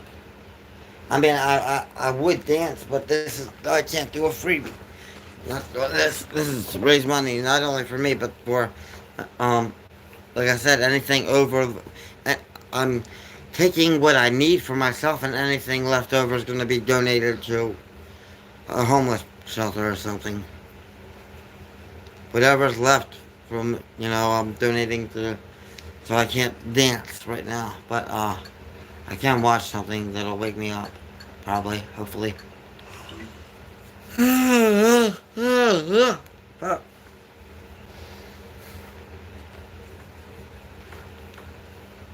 God, I wish I had a Mountain Dew. Oh my God, I want that Bride of Frankenstein animatronic. Alright, teachers. Oh God, I want that thing. Bride of...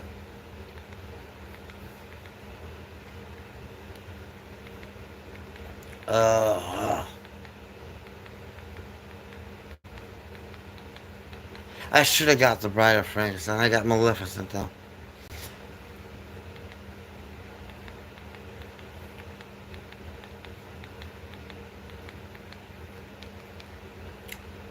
What the fuck?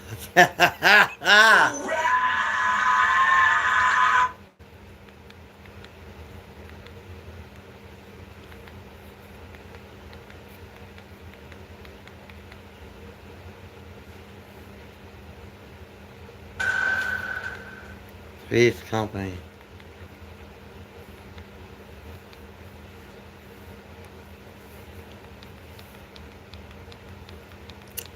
Alright. I'm gonna watch something here. I saw something.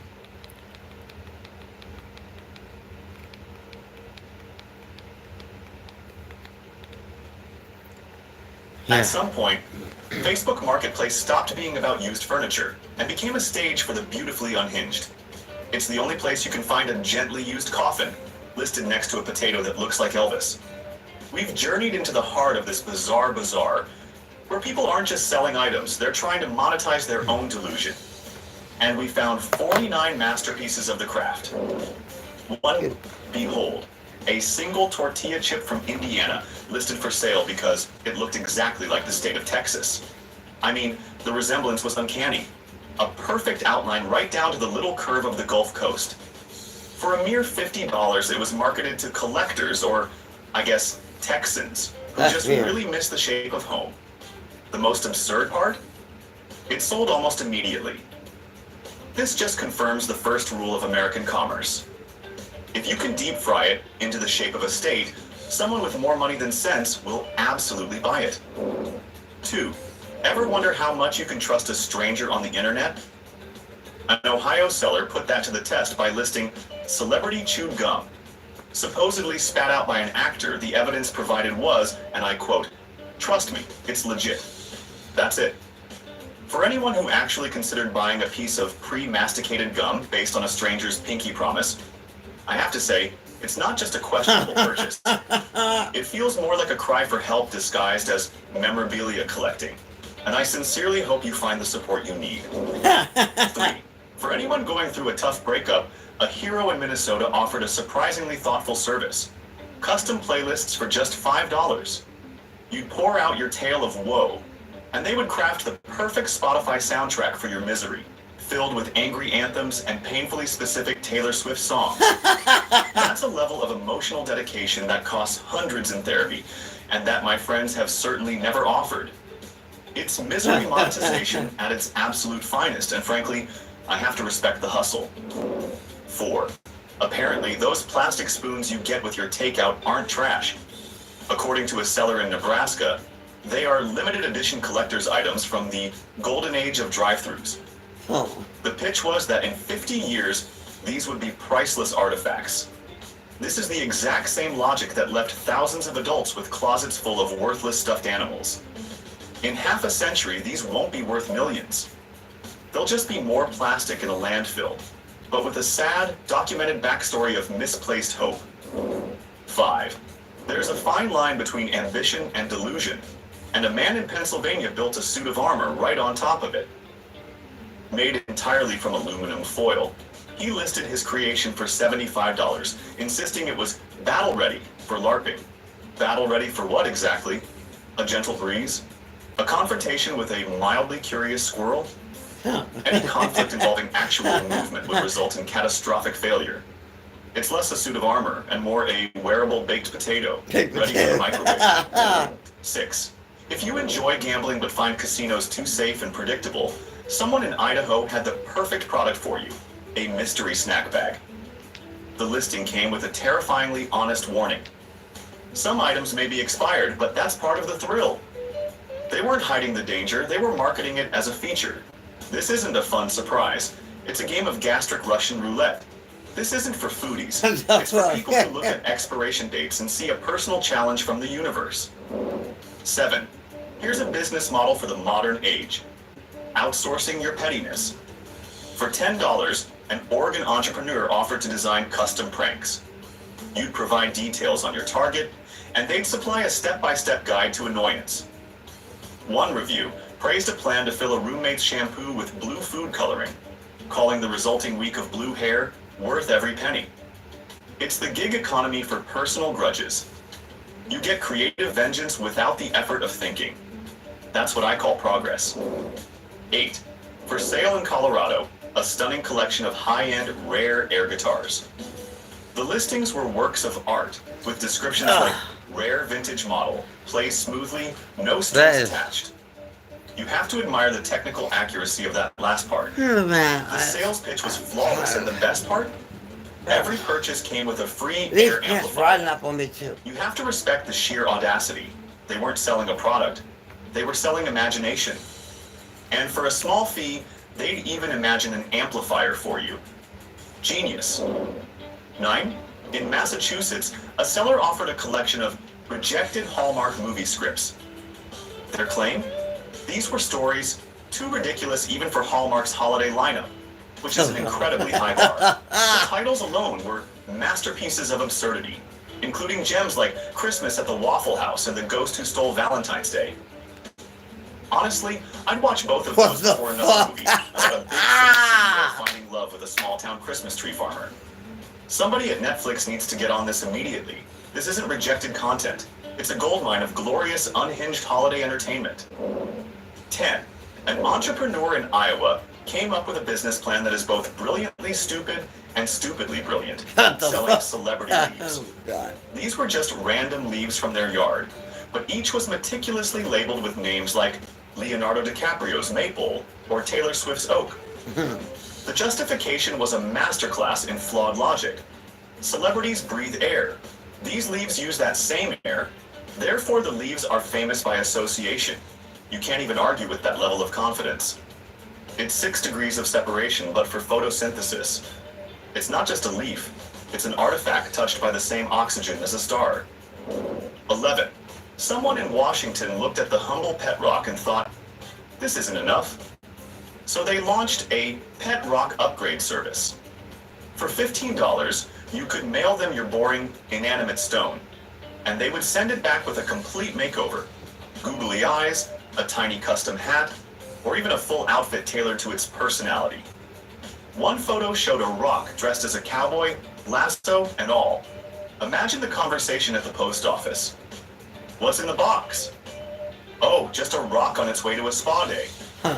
That's not a service, it's a rock witness protection program. 12. If you've ever wanted your voicemail to actively scare people into leaving a message, a seller in Alabama had you covered. They offered custom voicemail greetings from my pet parrot. According to the reviews, the parrot's vocabulary was mostly limited to screaming, "Where's my cracker?" on a loop. And yet, one buyer swore their call, claiming people were either too curious or too terrified not to respond. It's unintentional genius. If I sneeze, I know I'm up for Weaponizing the day. pure, unfiltered avian annoyance into a powerful business communication tool. That's a power move. 13. Feeling like your life lacks a compelling narrative? A seller in Michigan offered to fix that with personalized superhero origin stories. You'd give them your details and they'd craft an entire backstory for you, complete with unique superpowers and a tragic past. One glowing review stated, "I never knew I needed radioactive spaghetti powers until now. But here we are." This is for people whose lives are so devoid of excitement, they need to pay a stranger to invent a backstory where they were bitten by a radioactive noodle. What the fuck? Wonder what the hero name is. The Al Dente Avenger? Oh my 13. A Portland-based problem solver offered a service for the romantically challenged. Custom breakup excuses for $10. Their creative gems ranged from, "It's not you, it's your pet ferret," to the deeply relatable, "I need to focus on my career as a competitive napper." The reviews were overwhelmingly positive, though one person noted their partner actually agreed with the ridiculous excuse and wished them well in their napping career. That must have been an awkward moment of self-reflection. When your fake, absurd excuse sounds plausible, you might have bigger problems. 15. From the great state of Arizona came a listing for magic beans. What made them magic, you ask? They were ordinary pinto beans completely covered in glitter. The ad promised, "Plant these and watch your dreams grow," followed by the crucial disclaimer, "Dreams not guaranteed." You have to appreciate the legal foresight. At least when Jack planted his beans, he got a giant and a golden goose. With these, You just get a sparkly garden and the slow, crushing realization that you paid money for a vegetable that's been vandalized with craft supplies. 16. Leave it to Florida to redefine luxury. Someone was selling a DIY spa experience that consisted of a small bag of Epsom salt, a single scented tea light candle, and a YouTube link to relaxing ocean sounds. For $10, the seller's pitch was, why spend hundreds at a fancy spa? And you know what? In this economy, they might have a point. Lighting a 50-cent candle and soaking your feet in a bucket while pretending you're somewhere exotic is basically the new American dream. It's sad, it's resourceful, and it's deeply, deeply Florida. 17. South Dakota presented one of the most wonderfully bizarre listings. Celebrity eye contact. For $5, the seller would provide a blurry, poorly timed photo of a celebrity like Beyonce or The Rock, caught mid-blink, with the caption, "They're totally looking at you." They would even add your name to the digital file for a personal touch. Forget a smoldering, glamorous gaze. This was the awkward, confused stare of someone who just walked into the wrong room. Imagine hanging that over your bed. It's not just creepy, it's a monument to parasocial delusion. 18. In Louisiana, a true innovator tried to disrupt the tattoo industry by selling a DIY tattoo kit. Oh. The kit contained exactly 2 items, a Sharpie marker and a packet of Band-Aids. The Hello, instructions were Bomus. simple and vaguely dangerous. You touching my Draw whatever father? you want on your Cool. skin, cover it with a Band-Aid, and presto, a temporary tattoo. This is the kind of brilliant, low-budget idea you'd expect from a 5-year-old. But here it is, monetized for adults. Okay, I It's think the less of a caffeine's starting product to work thing. and more of a public health advisory disguised as a fun craft But this is project. too good. 19. And now we go to Florida naturally, where someone was selling a single used flip-flop. Oh my The god. description was a masterpiece of misplaced optimism, calling it well-loved and looking for its forever home. It even suggested a target market, people with 1 foot or anyone who tragically lost their left flip-flop at the beach. Huh. That's thoughtful, I suppose. But it was the $15 price tag that truly elevated this from trash to art. For that price, I expect that lone flip-flop to come with a hidden treasure map, or at least the secret to eternal youth. Anything less feels like a ripoff. 20. Over in Vermont, a seller listed a haunted painting that, based on the photos, looked suspiciously like a high school art project gone horribly wrong. The seller insisted the painting's eyes followed you, and that it once moved slightly during a thunderstorm. You know, just like every other object in a house with old foundations. Is this a genuine portal to the netherworld?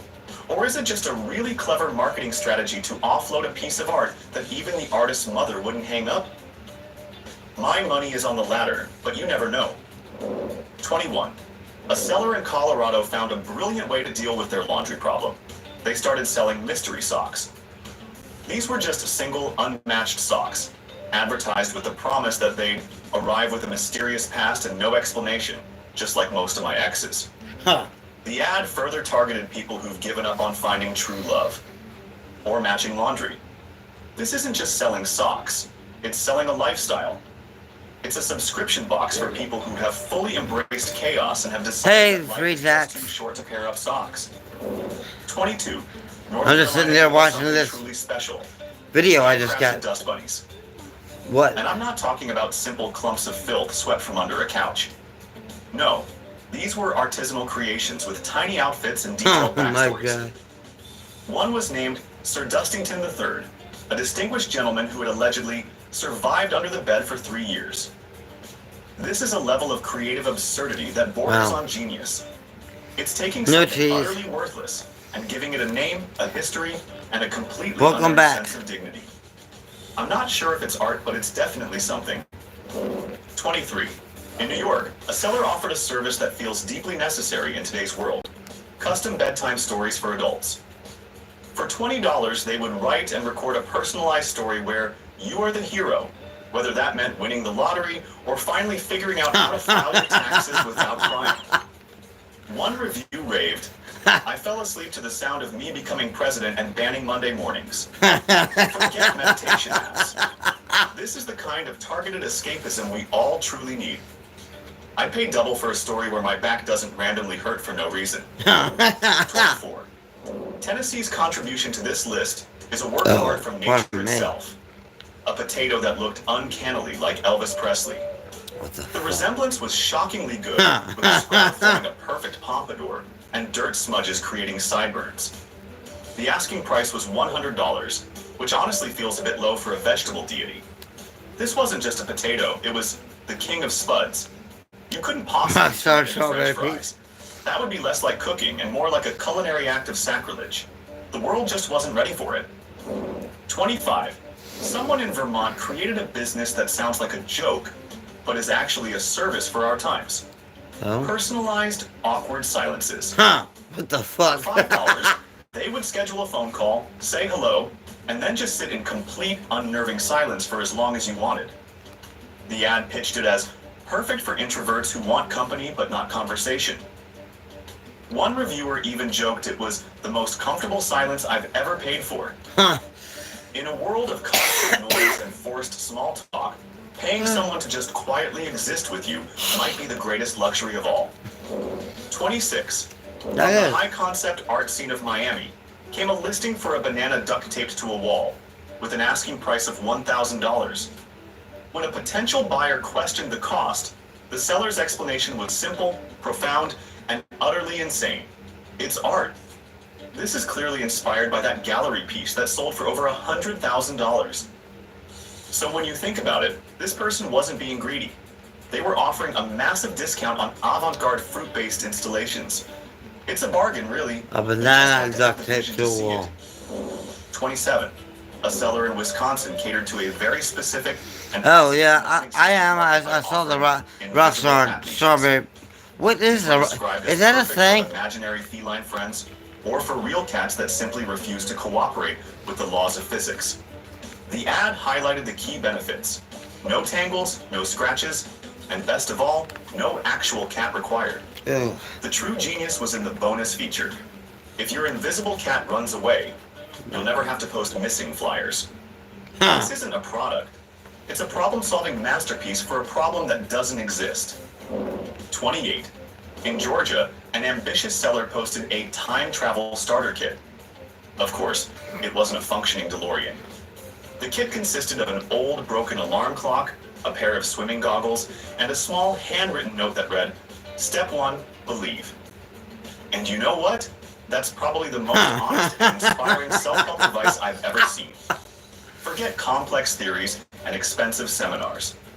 This person boiled down the secret to achieving the impossible to its beautiful, it's an energy simple, drink, and utterly delusional core. It's worthless as a time machine, but priceless as a motivational poster. 29. A seller in Texas decided the vague promises of regular fortune cookies weren't enough, so they started selling ones with brutally honest fortunes. We're talking gems like, your Wi-Fi password will never work the first time, or today's the day you'll forget why you walked into a room. One buyer review summed it up perfectly. I got one that said, your crush knows you exist, but wishes they didn't. Forget vague predictions about future prosperity. This is the where are you flying to? realism we need. It's no longer a dessert. It's a tiny, edible roast session. 30. Someone in... Well, about that mini fridge thing. What do you call that? That's my mini fridge.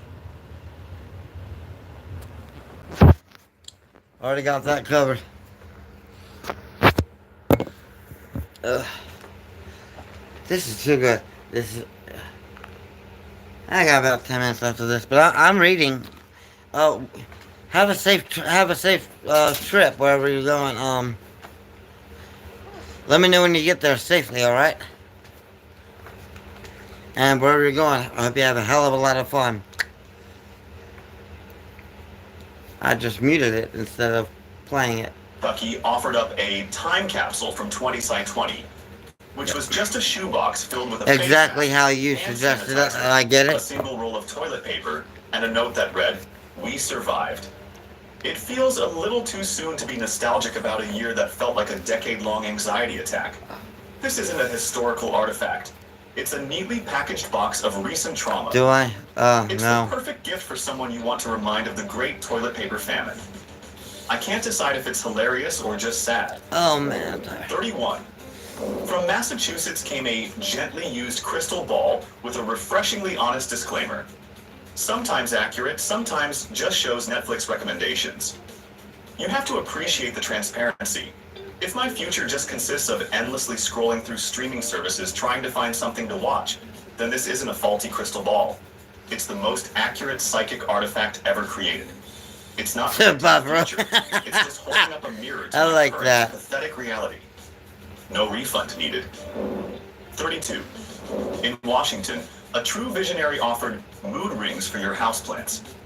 Those ain't mood rings. That's a picture of a goddamn cock ring. Did absolutely nothing. The ad brilliantly stated, "They don't Incidentally, actually I work, have but a your whole phone bunch of doesn't want them." to know that." It was marketed to plant parents who need a little more drama in their living room. This is the pinnacle of solving problems that don't exist. You're not just buying a piece of plastic. You're buying the right to project your own anxieties onto an innocent houseplant. Oh my god. 33. Tennessee brought us a product that is both heartwarming and deeply strange. Emotional support band-aids. Each one featured a handwritten message like, "You got this," or "Tough times don't last." The seller promised they were for both physical and emotional boo-boos. One review said, "I scraped my knee, and the band-aid told me I was a warrior." Honestly, I don't. in a world this relentless, maybe what we all need is an adhesive strip that believes in us more than we believe in ourselves. No It's cheaper pickles than either. therapy, at least. 34. A listing from Kentucky made me stop and reread it about 5 times. Someone was selling a gently used coffin for $300. I'd buy it. The I'd buy description it. was short, simple, and utterly terrifying. Only used I'd once, buy that still coffin. in great condition. I have so want many a used questions, and I'm casket. not sure I want the want answers to one. any of I them. really want one. Who was the previous occupant? And more importantly, I ain't gonna lie. I ain't gonna front. I want me a used casket. I would replace my mattress with somebody. It was a casket that old Aunt Edna was 35. shown in. If you find soothing alarm tones too gentle, a seller in Massachusetts had the service for you. They offered to come and yell custom motivation God, I messages would, outside your I window would every love to morning. have For sleep just in a $20 used a week, casket. You can be jolted awake by a complete stranger screaming, "Conquer the day, Kevin." It's an old business strategy that straddles the line between life coaching and a public nuisance complaint. Imagine explaining that to your neighbors. "No, he's not a lunatic. He's my motivational guru." 36. Someone in Mississippi cornered the market on accessories for imaginary friends by selling invisible pet collars. For $10, you could get a collar that was, of course, completely non-existent. The What ad the boasted, fuck? "Perfect for all your invisible pets. Adjustable size, zero maintenance." That's just crazy. You have to admire the pure, unadulterated genius of this business model. There's no product, no inventory, no shipping costs. I can eat Just pure Swiss profit roll from cake people's all in one active bite though. imaginations and If that's where you're $10 to going with spare. this pickle It's hot dog capitalism thing. perfected. 37. In Alabama, a used mattress was listed for sale with a uniquely poetic feature. "May contain dreams." Well, Not stains, not bed bugs, depends. not a decade of someone else's back sweat. Just dreams. It's a beautifully creative way to say, I have absolutely no idea what has happened on this thing. It's less of a sales pitch and more of a philosophical warning. While it sounds lovely, it's also the single best argument I've ever heard for buying a brand new mattress, preferably one that hasn't been pre-dreamed in. 38. A true entrepreneur in Nevada started a Moonlight subscription service. For $5 a month, they would text you every time there was a full moon, reminding you to go outside and howl responsibly. The service even included personalized lunar horoscopes, like, "Tonight's moon says you should avoid impulse online shopping." Or don't, I'm not your mom. It's a completely useless service that I absolutely want to sign up for. They're not just selling a reminder, they're selling a monthly dose of weird, charming chaos delivered straight to your phone. 39. From Houston, Texas, we have a seller listing a vintage iPhone charger from 2010 for $500. Well, Their try to justification stay was cool that out it's a there. piece of tech history and an essential collectible. Paint. Let's be real for a moment. Hello, Gen This Z. isn't a rare artifact. It's an obsolete frayed charging cable that probably takes 6 hours to give you 10% battery. Calling this a collector's item is like calling a used paper cup a piece of antique pottery. It's not history. It's just old junk that someone hopes a tech-obsessed fool will mistake for an investment. 40. In California, a genius started selling motivational coffee cup sleeves with messages that were less about inspiration and more about grim solidarity. Slogans included, "You've survived 100% of your Monday so far," and the beautifully cynical, "Caffeine, because punching people is frowned upon." But the true masterpiece was the sleeve that simply read, "If Britney survived 2007, you can survive this workday." This isn't just a product, it's a public service. It's for people who don't need a pep talk, they just need a reminder that These AI pictures are so fucking ridiculous. 41. A seller in New Mexico offered DIY time capsules, which were, in reality, just empty shoeboxes. The detailed Good, how are you instructions doing, include steps Zinzi? like put stuff inside, bury it, dig it up later. For an extra $5, they would even write, "Do not open until 2040 on the lid in fancy handwriting. This is capitalism at its most beautifully lazy. They're not selling a product. They're selling a solution to your own crippling procrastination. If you can't be bothered to find your own box, maybe paying someone is the only way you'll preserve your memories. 42. An Oklahoma resident decided their dryer lint wasn't trash, but a craft supply. They were selling bags of homegrown lint, collected over 3 years, described as soft, colorful, I and thought ready this for your would wake next me up. project. They even Something's had a gotta premium wake me version up. with mystery items hidden inside, like lost buttons or toy parts. This crosses a line from weird into biohazard territory. Who's buying this? And for what? This isn't crafting. It's building a small, flammable sculpture out of 3 years of your own dead skin cells and fabric debris. 43. In Colorado, someone was selling authentic tumbleweeds, complete with a certificate of authenticity that looked like it was created in Microsoft Word 5 minutes before posting. The seller pitched it as bringing a piece of the Wild West for your living room. I have a cheaper idea. I Just hugged stop the mowing the lawn for a tumbleweed month. once. It was You'll get the same awful. aesthetic for I free. was covered in Paying stickers. for a tumbleweed is like paying for a jar of air. It's a piece of nature that is actively trying to get away from you, and now you want to trap it in your house? 44. An Arizona listing offered a jar of darkness. Literally, an empty mason jar sealed shut with black duct tape. The seller claimed to have captured the purest darkness from my closet at midnight, warning buyers to open at your own risk. What the They fuck? even included a disclaimer for any resulting curses or existential crises. For $15, you could own a jar of That's absolutely insane. nothing, but with a fantastic and terrifying backstory. Part of me knows it's a scam, but another, stupider part of me is desperately curious about what would happen if you opened it. 45. Nothing. Let's talk about the pinnacle of low-effort scams, this time from Texas. Someone listed a vintage air fryer, which turned out to be an old toaster oven with a sticky note that said air fryer slapped on it. The description read, "Works just as well, minus the fancy buttons. Who needs technology when you have imagination?" This isn't just a bad deal. It's a philosophical statement. It's the culinary version of drawing a six-pack on your stomach with a marker. It's not an appliance. It's an audacity test. 46. Florida, of course, got creative with a listing for pet soap bubbles. What? The product was a simple bottle of bubble solution with a heartwarming and slightly tragic label. Each bubble is a new pet. Love them while they last. At least these pets don't shed, need food, or require expensive vet visits. One buyer even claimed their cat loved them. It's the perfect pet for someone with commitment issues. You get all the joy of ownership for about 7 seconds, followed by the inevitable, heartbreaking pop of reality. 47.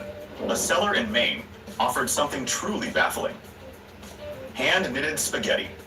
Hand. Yes, it No, was what the exactly fuck? what it sounds like. Strands of yarn meticulously shaped into spaghetti, complete with little crocheted meatballs. The seller claimed it was perfect for pasta lovers with gluten intolerance. I mean, they're not wrong. This is probably the safest bowl of spaghetti you could ever eat. So, Mainly because it's completely inedible. It's not food. It's a cry for help from someone who has way too much yarn and free time. 48. During the peak of social distancing, a hero in Florida brought us DIY social distancing sticks. Oh my god. These were simple cables attached to a headband, creating a 6-foot radius of personal space around you. The ad read, "Stay safe, stay stylish, and poke anyone who gets too close." Honestly, this should have been standard issue equipment. It's a fashion statement, a safety device, and a socially acceptable way to gently assault people who don't understand personal boundaries. It's multitasking at its finest. 49. In Montana, a practical yet greedy seller listed snowman repair kits. What the The fuck? kit was a Ziploc bag containing a few carrots, some pieces of coal, and a tiny scarf. The ad cheerfully pitched it as the perfect solution for when your frosty friend needs a facelift. The idea is cute, but the $20 price tag is where it becomes a hustle. For that price, you could buy a whole bag of carrots, a bag of charcoal, and knit a better scarf yourself. This isn't a kit. It's just an expensive bag of vegetables and rocks. There you have it. 49 arguments for why the internet was probably a mistake. Now for the confession. Down in the comments, tell me which of these items you secretly thought was... Oh man, that was. Oh god. Oh, I need to switch my legs. Ah. Phew. It's been 2.5 hours almost. Oh man, this wow. I thought for sure I'd be getting people that would be paying me to dance and all that. Oh, my nose is cold. It's probably time to reheat my chili too and have some more of that. Although, I don't want to sleep. If I do sleep, I'm going to plug this in. I'm going to keep going on my live stream. I just won't be awake. I'll be alive, and my phone will be streaming. I'll just be dead to the world. I should probably do that. Well, I did say I was going to live stream until I reached $650. I didn't say anything about staying awake during it. So, if I need a nap, I'm on a nap.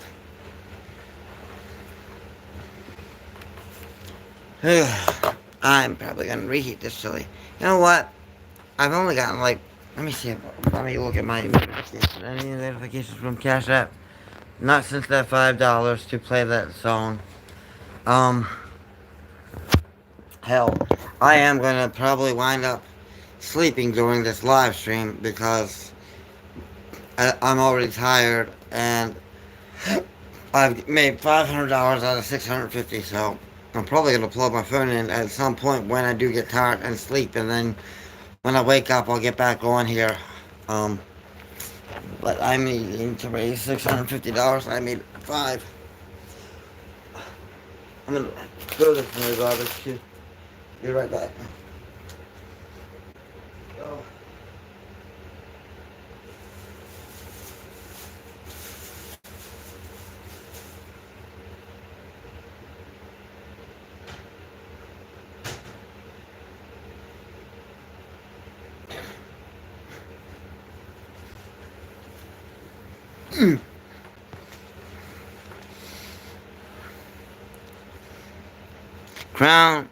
Crown Cesar. I let my drinks fruity. No, I'm gonna reheat this. I'm gonna. Oh, no.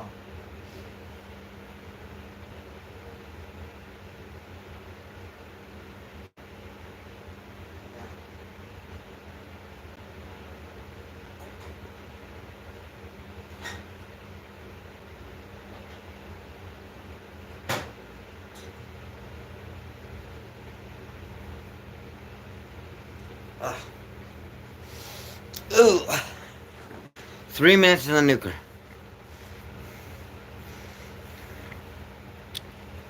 So, oh man.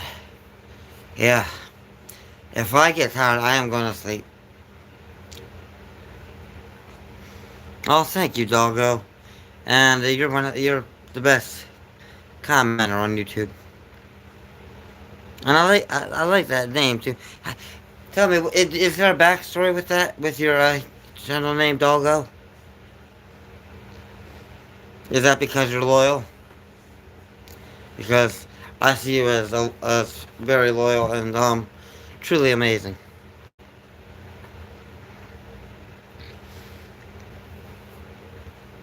Oh, man, I wish I could wake up. Say if I had a Mountain Dew, I'd be sitting pretty. I do have. Whoa.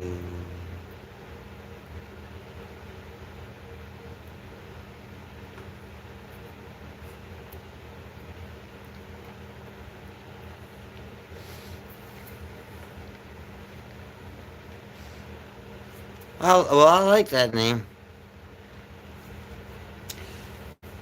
Uh, last night I was watching my Three's Company on YouTube, and as I was watching it, the the creator, the channel, the person who has it on their channel, they marked it as private right when I was watching it, and then I went to watch another one, and then they marked that one as private too. It was the same damn person. I was pissed. I'm not, I was just getting into that one, and they marked it as private, so I stopped watching their shit. And it's not your ring, or whatever the hell. Is this marked private now? No, it's not marked private, but the other ones were. That Raven shit looks real awesome.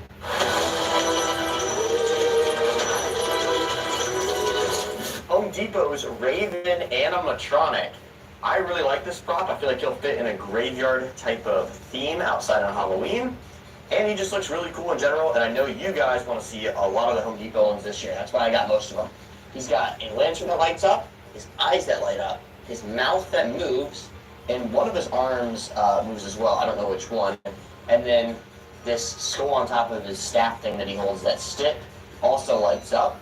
And he's got 5 phrases with a lights only mode if you want that. See, I wanna do this kind of content right here. Go look at this channel called Chilling Props, because that's what the fuck I want to do, but I can't monetize my channel yet. Because somebody keeps putting like 30 subscribers and then unsubscribing, so I'm gonna probably get myself another phone and do the same damn thing, only make it Let's see stick. what's in here. First thing I'm gonna pull out is this. I really want to be this person, do this. With the lantern. Cause this guy is getting an animatronic every fucking day and setting it up on YouTube, and I want to do that shit. I just don't have the money And there's for the it. lantern. It looks like it's glowing right now just by the way it's been painted. I can't imagine how good it's gonna look when the wire's plugged in and it really glows. You've got even more clothing here. I love watching this shit, but at the same time, it just makes me sick. Got some leg foam. It's like my father. He loves going to see all these really fancy houses that are for sale, but it makes him sick that he can't afford We it. have this hip piece. Because he's passionate about houses and everything. I'm passionate about animatronics, but Welded on. it just makes me sick to see this kind of There shit. is a couple motors in As here. much as I love collecting it, So we got I one want for this to be arm, able to do this has a kind of spring thing. hook to it, and one for his head, it looks like. Also wires, and his power adapter just fell out.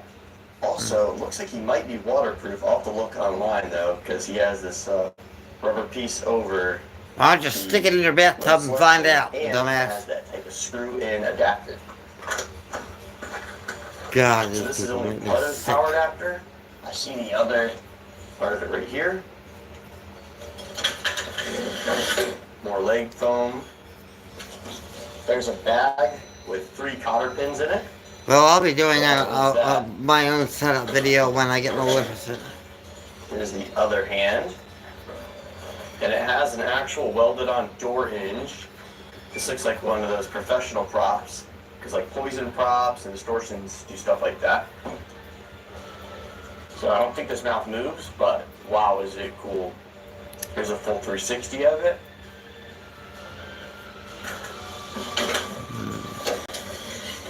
And we got a bunch of leg pulls, and I think this is the base that we have to build as well. Gotta build the base now. Oh, fun. Back in the day, all you had to do was push down on their shoulders. They'd raise up. They used to be collapsible. those eyes are really cool. And yes, his mouth does move with a four-cook connector. And this is Go fork yourself with it. Wires, so it looks like this might be outdoor rated. God, I want to get this kind of content going. Starting with his head, the hand with the skull. This is the kind of shit I'd love to do for YouTube. Torso piece with the control box. I mean, I think I deserve it more than anyone else because I've been working for the Halloween store, Spirit Halloween, since 2008. I've been collecting these things since these bastards were in the pen, sipping out of a fucking bottle and sucking on the pacifier. They were sucking pacifiers when I was building these things. That's what qualifies me for this channel. But I can't do nothing. That's why I want to make money off of YouTube. Because I want to do this shit. You gotta connect both sections of this base together at the same I'm not time. talking to anyone. I'm talking about this jackass, undeserving son of a bitch. I think I made it look easier than it should be. Look, So after you got those two connected, he's putting together an animatronic. I should be doing this shit. leg poles, both labeled C, and those snap lock into the existing holes already on the base. That's why I want subscribers. That's why I want... So this channel can pay for the animatronics that are going to be unboxed in the Haunted Homemaker once I get that channel underway. He's putting the legs on. And then we get the hip loop on, hip loop keys.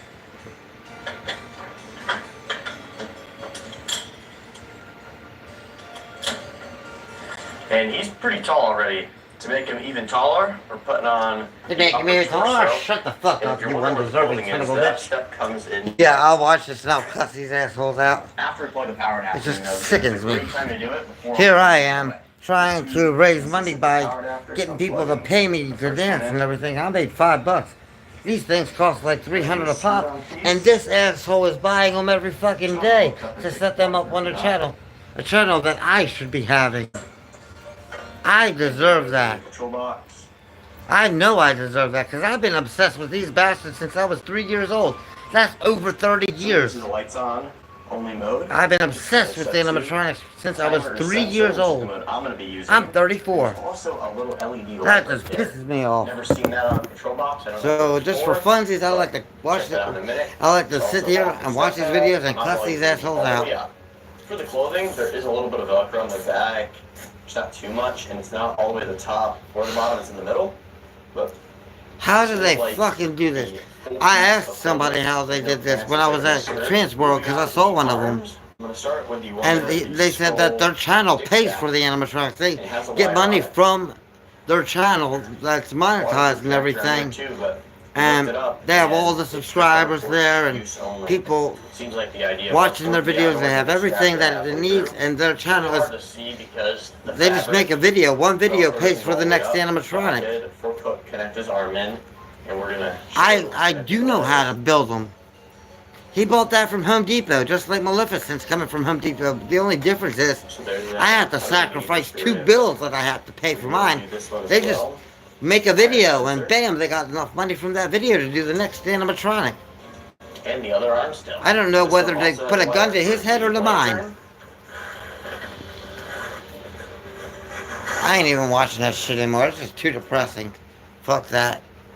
You know, I just can't stand people like that who are so fucking undeserving, who have ran around in diapers and suckled their mother's tit for milk, while I'm putting together an animatronic that I bought with my hard-earned money, and clawing my way to the top, making circles like a spiral staircase doing it.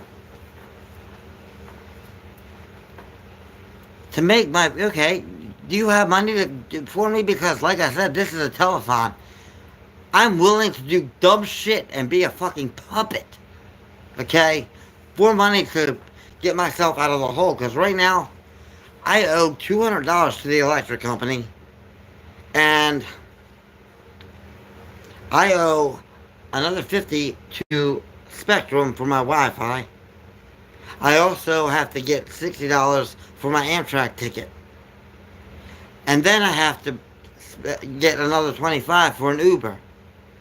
Plus, I'm trying to raise 300 beyond that to buy one of these things because my channel is not making any money. I don't have enough subscribers. The 30 that I do to make that 1,000 keep coming and going. Somebody's creating 30 separate channels and then subscribing and then unsubscribing. So I can't do shit. I'm just sitting here talking because I refuse to dance tonight for money. And you know what? Fuck it. I'm just gonna. There's not gonna be any freebies anymore. Not until my channel's making money. I'll still dance, but it'll cost $5. And you know what? That job, I applied for every Spirit Halloween within a 30-mile radius. So yeah, I'm just waiting for them to call me. I can't walk in and slap on my apron and go clock in because my name isn't even in the system. So it won't even work that way. So there's nothing I can do. All I can do is sit here and hope that somebody's gonna send me $5 and tell me to dance or something, or $300 to shave my head bald, or hell, for $500 I'll shave my head and my eyebrows. But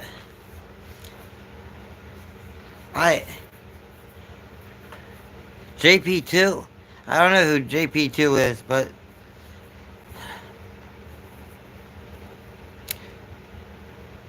what do I want to do for money? Anything. Literally anything. I mean, if YouTube isn't going to ban me or shut this channel down, I'll do it.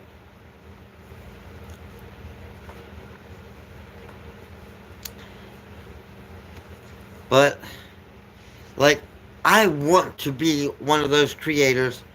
That's why I'm so hell-bent on this channel getting 1,000 subscribers and 4,000 hours of watch time, because I want this channel to feed the other channel.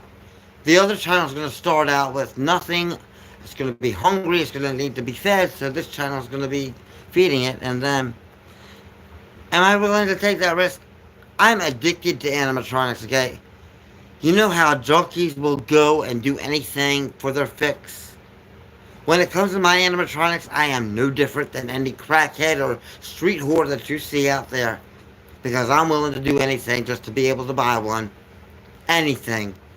Money, and me, like, I will do anything to afford that fix. So anytime between August and November, I am a fucking nightmare. I am just like a junkie. Because I am addicted to animatronics. And at least with this addiction, this addiction forces me to go out and get a job at Spirit Halloween so I can have an employee discount on at least one store's lineup, while I'm paying full price at the other stores, like Home Depot, Lowe's.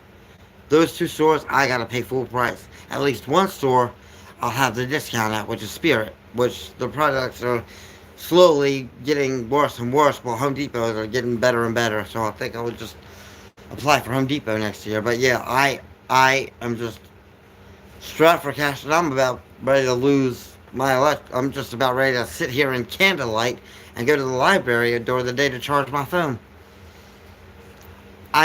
No, look at the tariffs. Have you seen the tariffs? I got a call from this guy Michael, who told me he would call me when he figures things out, but because of the tariffs, the trucks haven't come in with the supplies to build the store, and they haven't come in with the products because of all the tariffs. So yeah, I have applied. I've gotten hired. I'm just waiting for the call. Of course, you can see the collection. You can see exactly what I'm addicted to. And you see this closet right here? How it has the shelving and the doors, this thing right here above it. Well, I took a screwdriver and took the entire closet apart in the hallway to make room for more animatronics. Because, like, junkies, they like to tear things, tinker and take things apart. Well, my addiction's animatronics, and like I said, I'm no different. So that's what I did. That's the whole closet right there. It looked just like, but I took it apart so that there could be room for this. But he was in the center of this. This is my animatronic room, and oops, hold on. See, this is Maleficent is gonna be right in the center, right here where the Santa. So yeah, I am addicted to these things, and I will stop at nothing to make the money for them. And I mean nothing will I stop at. I mean, this is my garden. This is my addiction. This is my passion. There's nothing on earth that I won't do for an animatronic. I mean, I will stop at nothing. And I get very, very, very, very defensive, like any junkie would, about these things. One time, my father was, I am ashamed to say this, but when I was a teenager, my father was cleaning, and he was in my room, and he moved one of my animatronics, and I almost put him in the hospital. I am addicted to these things. Addicted. Because he just moved one of them. And I beat the fuck out of him as a teen. I've been an animatronic junkie my whole damn life. I mean, I was 3 years old when I started getting hooked on them. When I started going to Chuck E. Cheese and Marlowe Furniture and Tripper's Haunted House at the boardwalk in Ocean City, I was fucking hooked. And so, for these little runts, these 16-year-old YouTube creators who were running around in diapers, their mommy and daddy were fucking making them.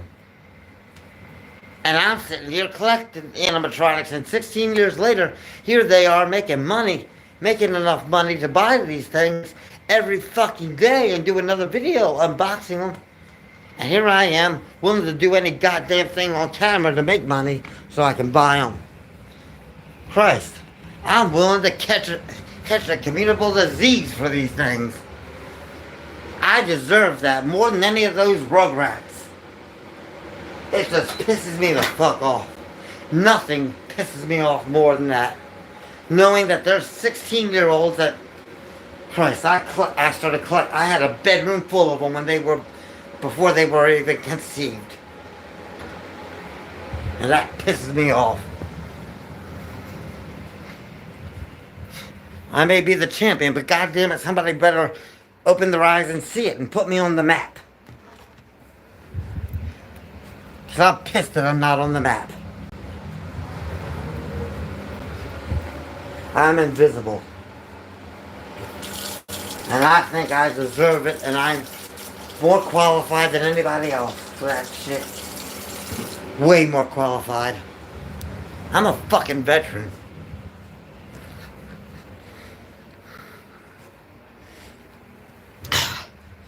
How did I get the apartment? Through transitional housing. Tiny homes in North Jefferson. I was the only person in a transitional housing facility that had his own animatronic. And the staff there they all wanted to see. They didn't believe me. I told them I had a butler. So, tiny homes, let me explain. Tiny homes is this place that when you're homeless, you go there and to get off the street, and they will house you in your own little. If you ever gone to Home Depot and seen the parking lot with all the sheds, it kind of looks like that. I mean, everybody's living in their own little shed. You don't have bunk beds like your typical shelter. Everybody has like a tiny home, one person per home, and basically that's where it's, you're still kind of homeless when you live there. And so everybody's probably got like a radio in there, maybe like an old scratched up TV. And here I am with a 6-foot tall butler animatronic in mine. And everybody was just blown away at that. Like, all the workers would always come check in on it and everything. My case manager came in and made me take his picture with it. So, Yeah. And then I had other ones that I bought, and I deserve that. That's exactly why this is why I want this channel to grow, so I can start that other channel, and I want to hit the ground running. I don't want to claw my way up, because it took me 6 years just to get where I'm at right now with you guys. Like, and sometimes it'll say 1,000 subscribers, but it's not really 1,000. Somebody out there is creating multiple accounts and subscribing and then unsubscribing. So I'm not going to consider it 1,000 until I like go. I mean, I don't know who that is, but if you want to send me the email, like, I have an email address associated with this YouTube channel. It's easy to remember. TheHornyHomemaker@gmail.com, all one word. If you guys can send any link, if you guys can link me up, you know, tell them my email address is TheHornyHomemaker@gmail.com. Help me out here. I'm serious. Like, I'm doing this live stream, and the reason I'm not dancing and singing because it sucks. It fucking sucks, and I apologize for charging, but I need to make the money somehow. I want to do, I want to do what I'm passionate about, and I can't because of my financial situation. I literally sacrificed the electric bill and the gas and the internet bill for an animatronic because I'm an addict. I don't wish I had more subscribers. I just wish I had what they have. Those people who have channels where they sit there and unbox animatronics and set them up, and that one video of that one unboxing will pay for their next animatronic. I want a channel that will pay for my animatronics, so I can set them up, and I'll set one up and everybody sees it, and I'll get subscribers, and then yeah, I want to do that shit. I want to be able to be on top of everything like I used to be, because before I was thrown out, back when I was living with my parents, I had that. I just didn't have the channel. I had the experience though. I had the unboxing, and like, I was getting an animatronic all the time. But yeah, I want to be like them. I am them. And if I had enough money, I could be doing what they do, and enough subscribers. That's why I'm creating my sister channel, the Haunted Homemaker. Because, yes, I love the Golden Girls. Yes, I love Desperate Housewives. But one thing that trumps all my passions is animatronics. It trumps everything. To the point where I become a full-on junkie. Like, I will have crackhead behavior over that shit. Like, it's an addiction. I am addicted to animatronic. Yes, I mean, I've put out applications. I put out an application for every Spirit Halloween within 30 miles of here. And I spent the entire night on my phone doing that. I have put my Cash App information online. I'm sitting here talking because I'm not dancing or anything for free.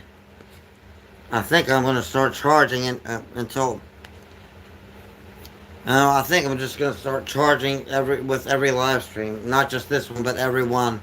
Like, if you want to see me dance or something, I'm going to start just sitting here chatting, and if I get like a $5 donation, I'll do a dance, but no.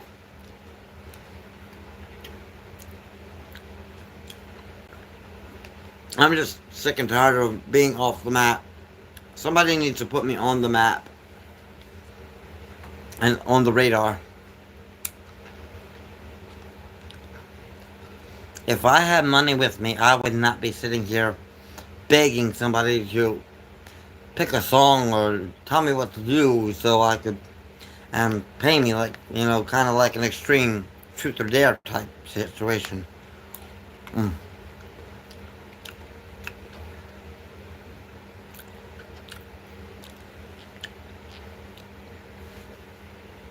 I mean, it's ridiculous how these unqualified, undeserving kids are doing these channels. It's something I've wanted to do my whole damn life. Hmm. The more I microwave this chili and reheat it, the gamier it tastes. I like this. No, it's peak gamey. I think it's burning though a little bit because I've reheated it about 4 times. However, if I heat it anymore, it's gonna taste like it's burnt. So it's perfect right now. Any more, it'll just taste bad. Start going tasting bad. This chili, okay. I was walking down the street and I found this great big can of chili on top of a dumpster. Um, the other food has come from a food pantry, and then I had Kim Bowen, my adopted mother. Her stage name is Karma Moon, and I love her to death. She just asked me for my address. I didn't know what she was up to, but she sent me a whole box of foods. So I mean, if you guys wouldn't send me fan mail, I'll give you my address. If anybody wants to send me anything in the mail, my address is 4109 Enright Avenue, apartment 211, St. Louis. I've had people send me fan mail too.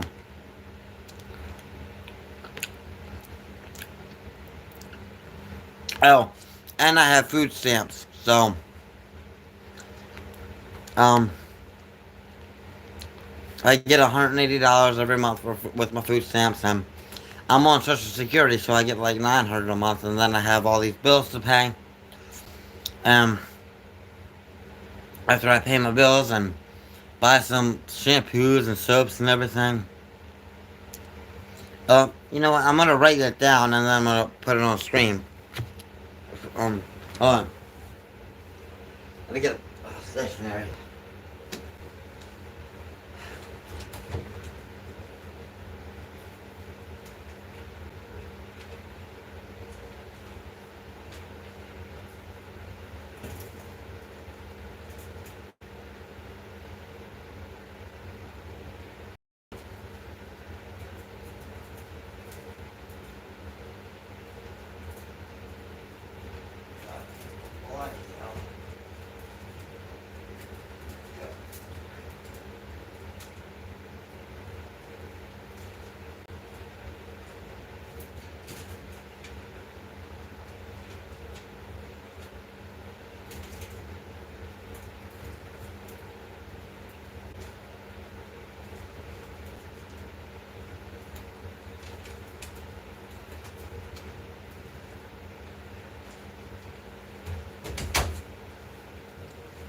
Hey.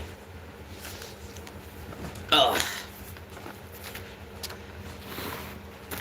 That's gonna be warm.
4109 Enright Avenue, apartment 211, 63108.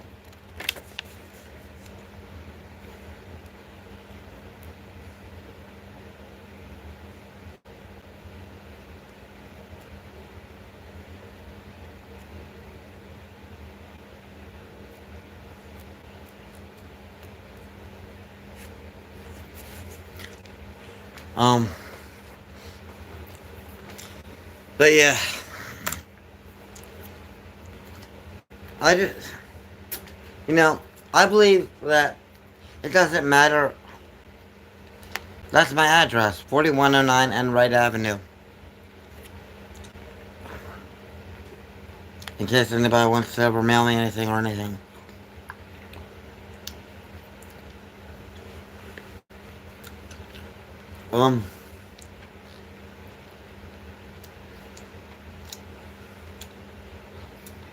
That is good. I have some milk.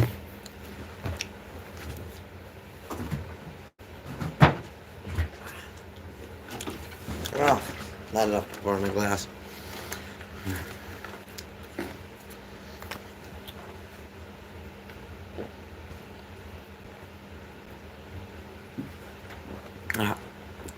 I like having everybody over here to talk for any of this anyway, so might as well just drink it out of the thing. I literally don't, aside from having guys from those hookup apps, I don't have anybody to hang out with. The only time I'm ever hanging out with somebody is if I'm hanging out with in bed, naked. What the hell is this milk?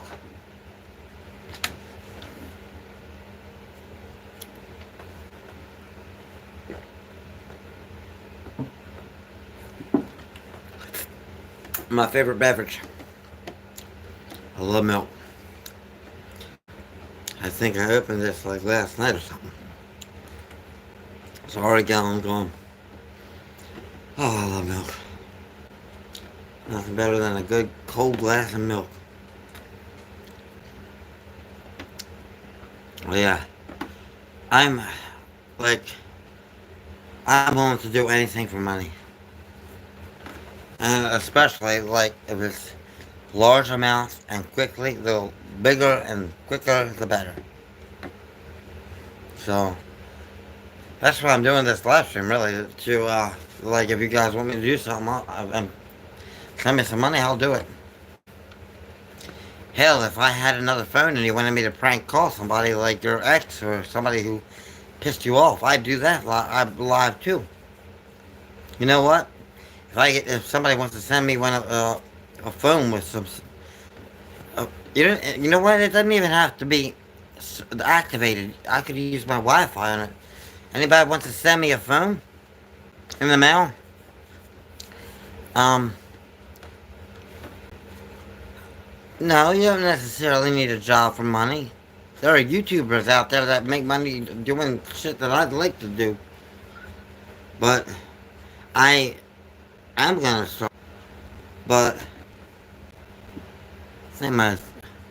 But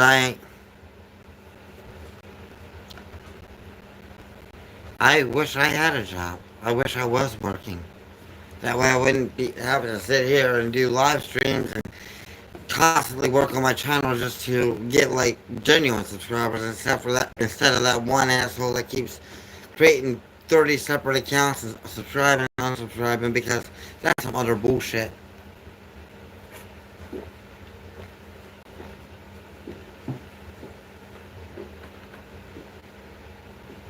Oh, that was good. Oh, I needed that. Pardon me. Everybody always says get a job, but it's funny because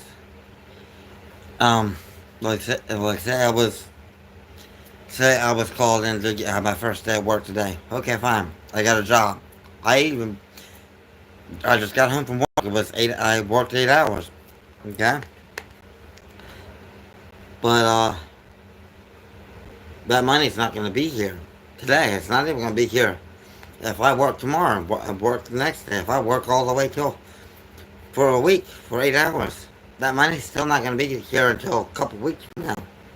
So what to do in the meantime? Like people always say, get a job, but getting a job is only the first part of getting that paycheck.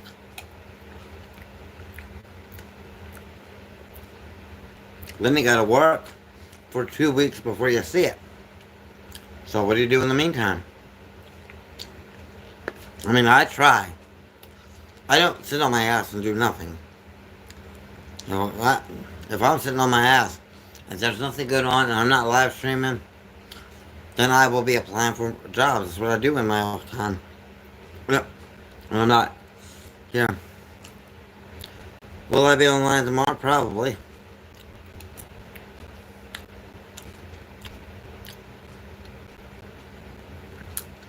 Yeah, if I did DoorDash, the food will be cold before I got there because I don't have a car. I've always been afraid of being behind the wheel of a vehicle. That's one fear I'm not trying to get over.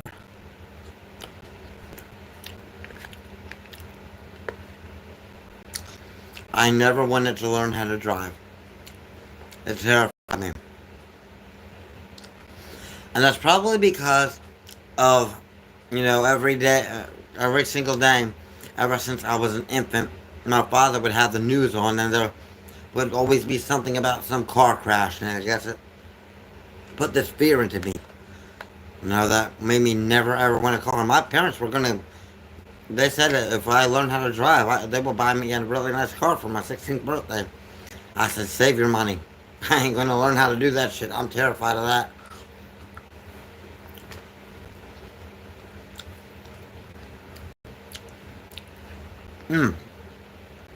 A bike, I could do that on a bike, probably. Maybe I will, but I need a bike. And bikes cost money, and I don't have money. I wish there was like a streaming, like something like YouTube, where people would pay while you do live streams. Because I would switch. I would get off YouTube and do it there. Damn, this show's good. Sports? No, I don't really like sports. I am a hell of a bowler, though. I love bowling. I mean, I don't love it, but I'm very good at it. I mean, I once scored a perfect game without even knowing what the fuck I was doing. And I came home to tell my parents about it, and they said that doesn't surprise us, because both my parents were on leagues, and all four of my grandparents were on leagues before them. So I'm a third generation bowler.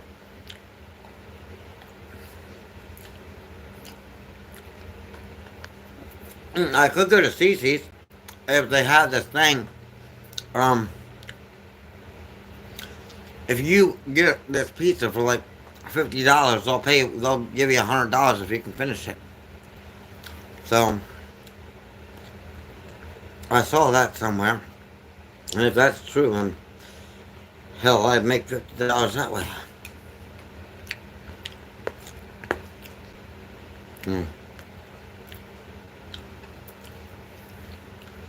I should, I was thinking about even going as far as pretending to be homeless and standing outside with a sign saying, take your stress out on me.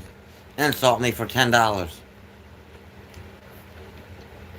I'll hold a sign up saying that on the side of the road, and people could put $10 in the basket and say whatever the hell they want to take their stress out, and I'll take one for the team. Let people cuss me out for $10.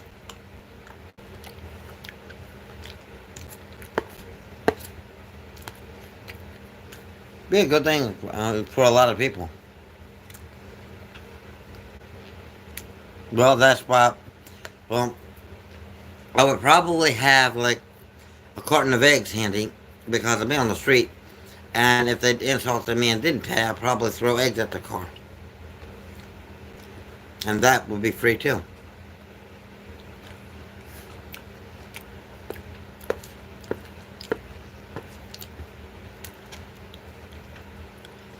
God, this chili's good. I'm glad I like it. Because I got a whole goddamn paint can full of this shit. I'm gonna be eating chili forever. Mm. Is there... Now, is there a way to... what is LP2? I mean... Is there a way to get in touch with them? And tell them about me?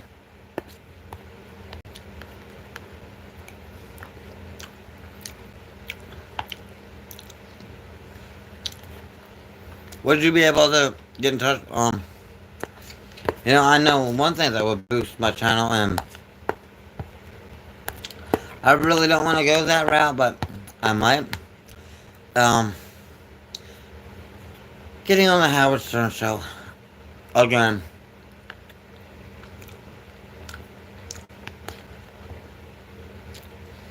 I would like to also, you know, I could see myself being one of those guest hosts on Ridiculousness.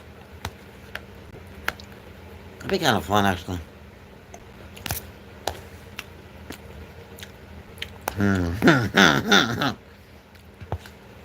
Howard Stern. He's a snooze, but you know, I was on hold with the Howard Stern show on a live stream, and my God, everybody that was listening to him, we were all roasting his ass.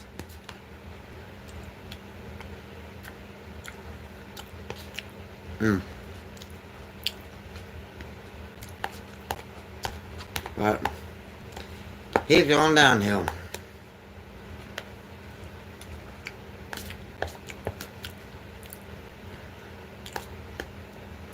This is some really good chili. Oh my God. I love it. I really do. If this chili was a man, I'd get naked and make love to it.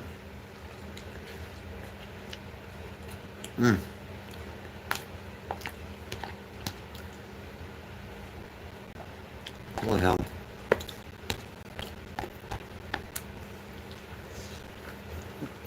So, Doggo said he texted my Doggo on that. Did Doggo hear back from my father? Hey, I will be glad to turn this whole live stream into a free for all, like everything free. If somebody out there can convince my father to send me the money for my bills,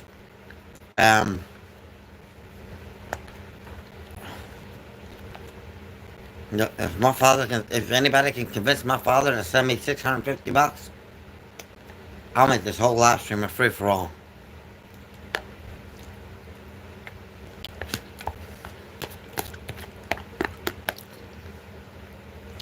His name is Kenneth Bristow. His number is 410-903-9330. Convince him to send me $650 and everything I'll do is free on this channel. I'll even, you know what? Convince him to send me $650. I'll shave my head. I'll shave my eyebrows too.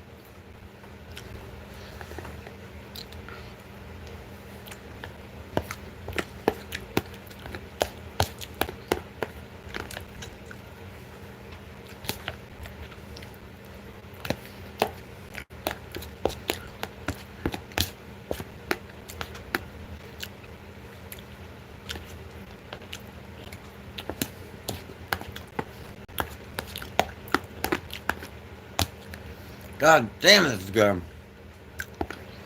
Why, dude, this is good. Where's my napkin? Oh, I don't want to put this down and wet my face, but I feel like I have to anyway.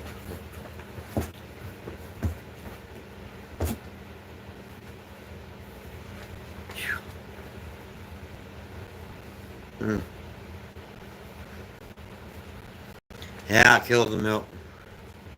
And video killed the radio star. I wish I could be dancing right now for free. Mm.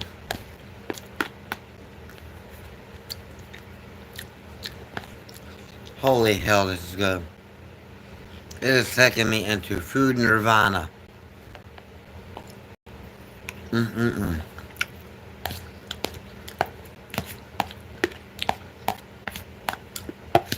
Oh, this is a whole new vibe. Oh.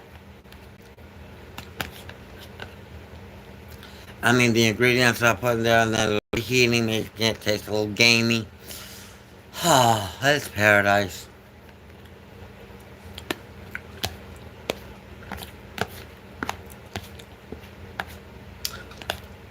And then the little pieces of cracker that I made a mix, absorbing into here.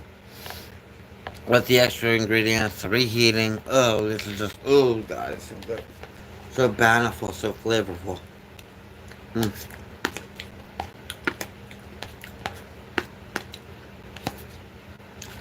It's taking comfort, it's turning all my comfort food shit into overdrive. This is like comfort food overdrive. Oh, I love it. Mm. Oh my god. Wow. Oh, better than some of the sex I've had. Mm, mm, mm.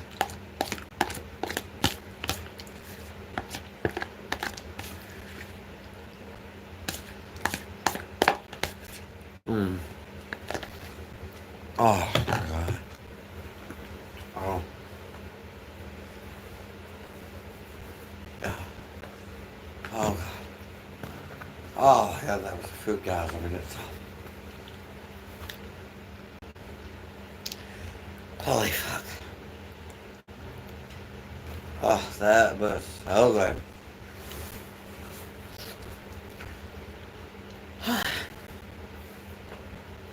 I think I should lay down and do my live stream from bed. I left all the lights on in here. Why the hell did I do that? What time is it? How long have I been doing this? A minute. Whew. Pardon me. Hey, mixed leaves. How's it going? I'm so blue. Yeah, I just worked out. Yeah. I'm going to turn the lights off and then I'm going to be doing the live stream from bed. And if my phone, if I start falling asleep, I'm going to plug it in while I do the live stream.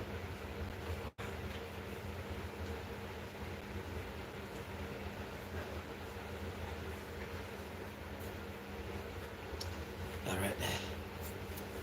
Whew. Oh man. Oh man, I'm so tired. Shit. Mm.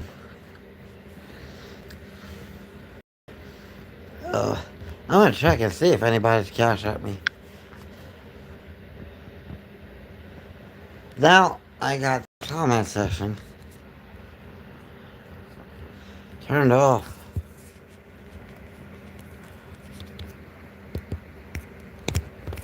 Oh.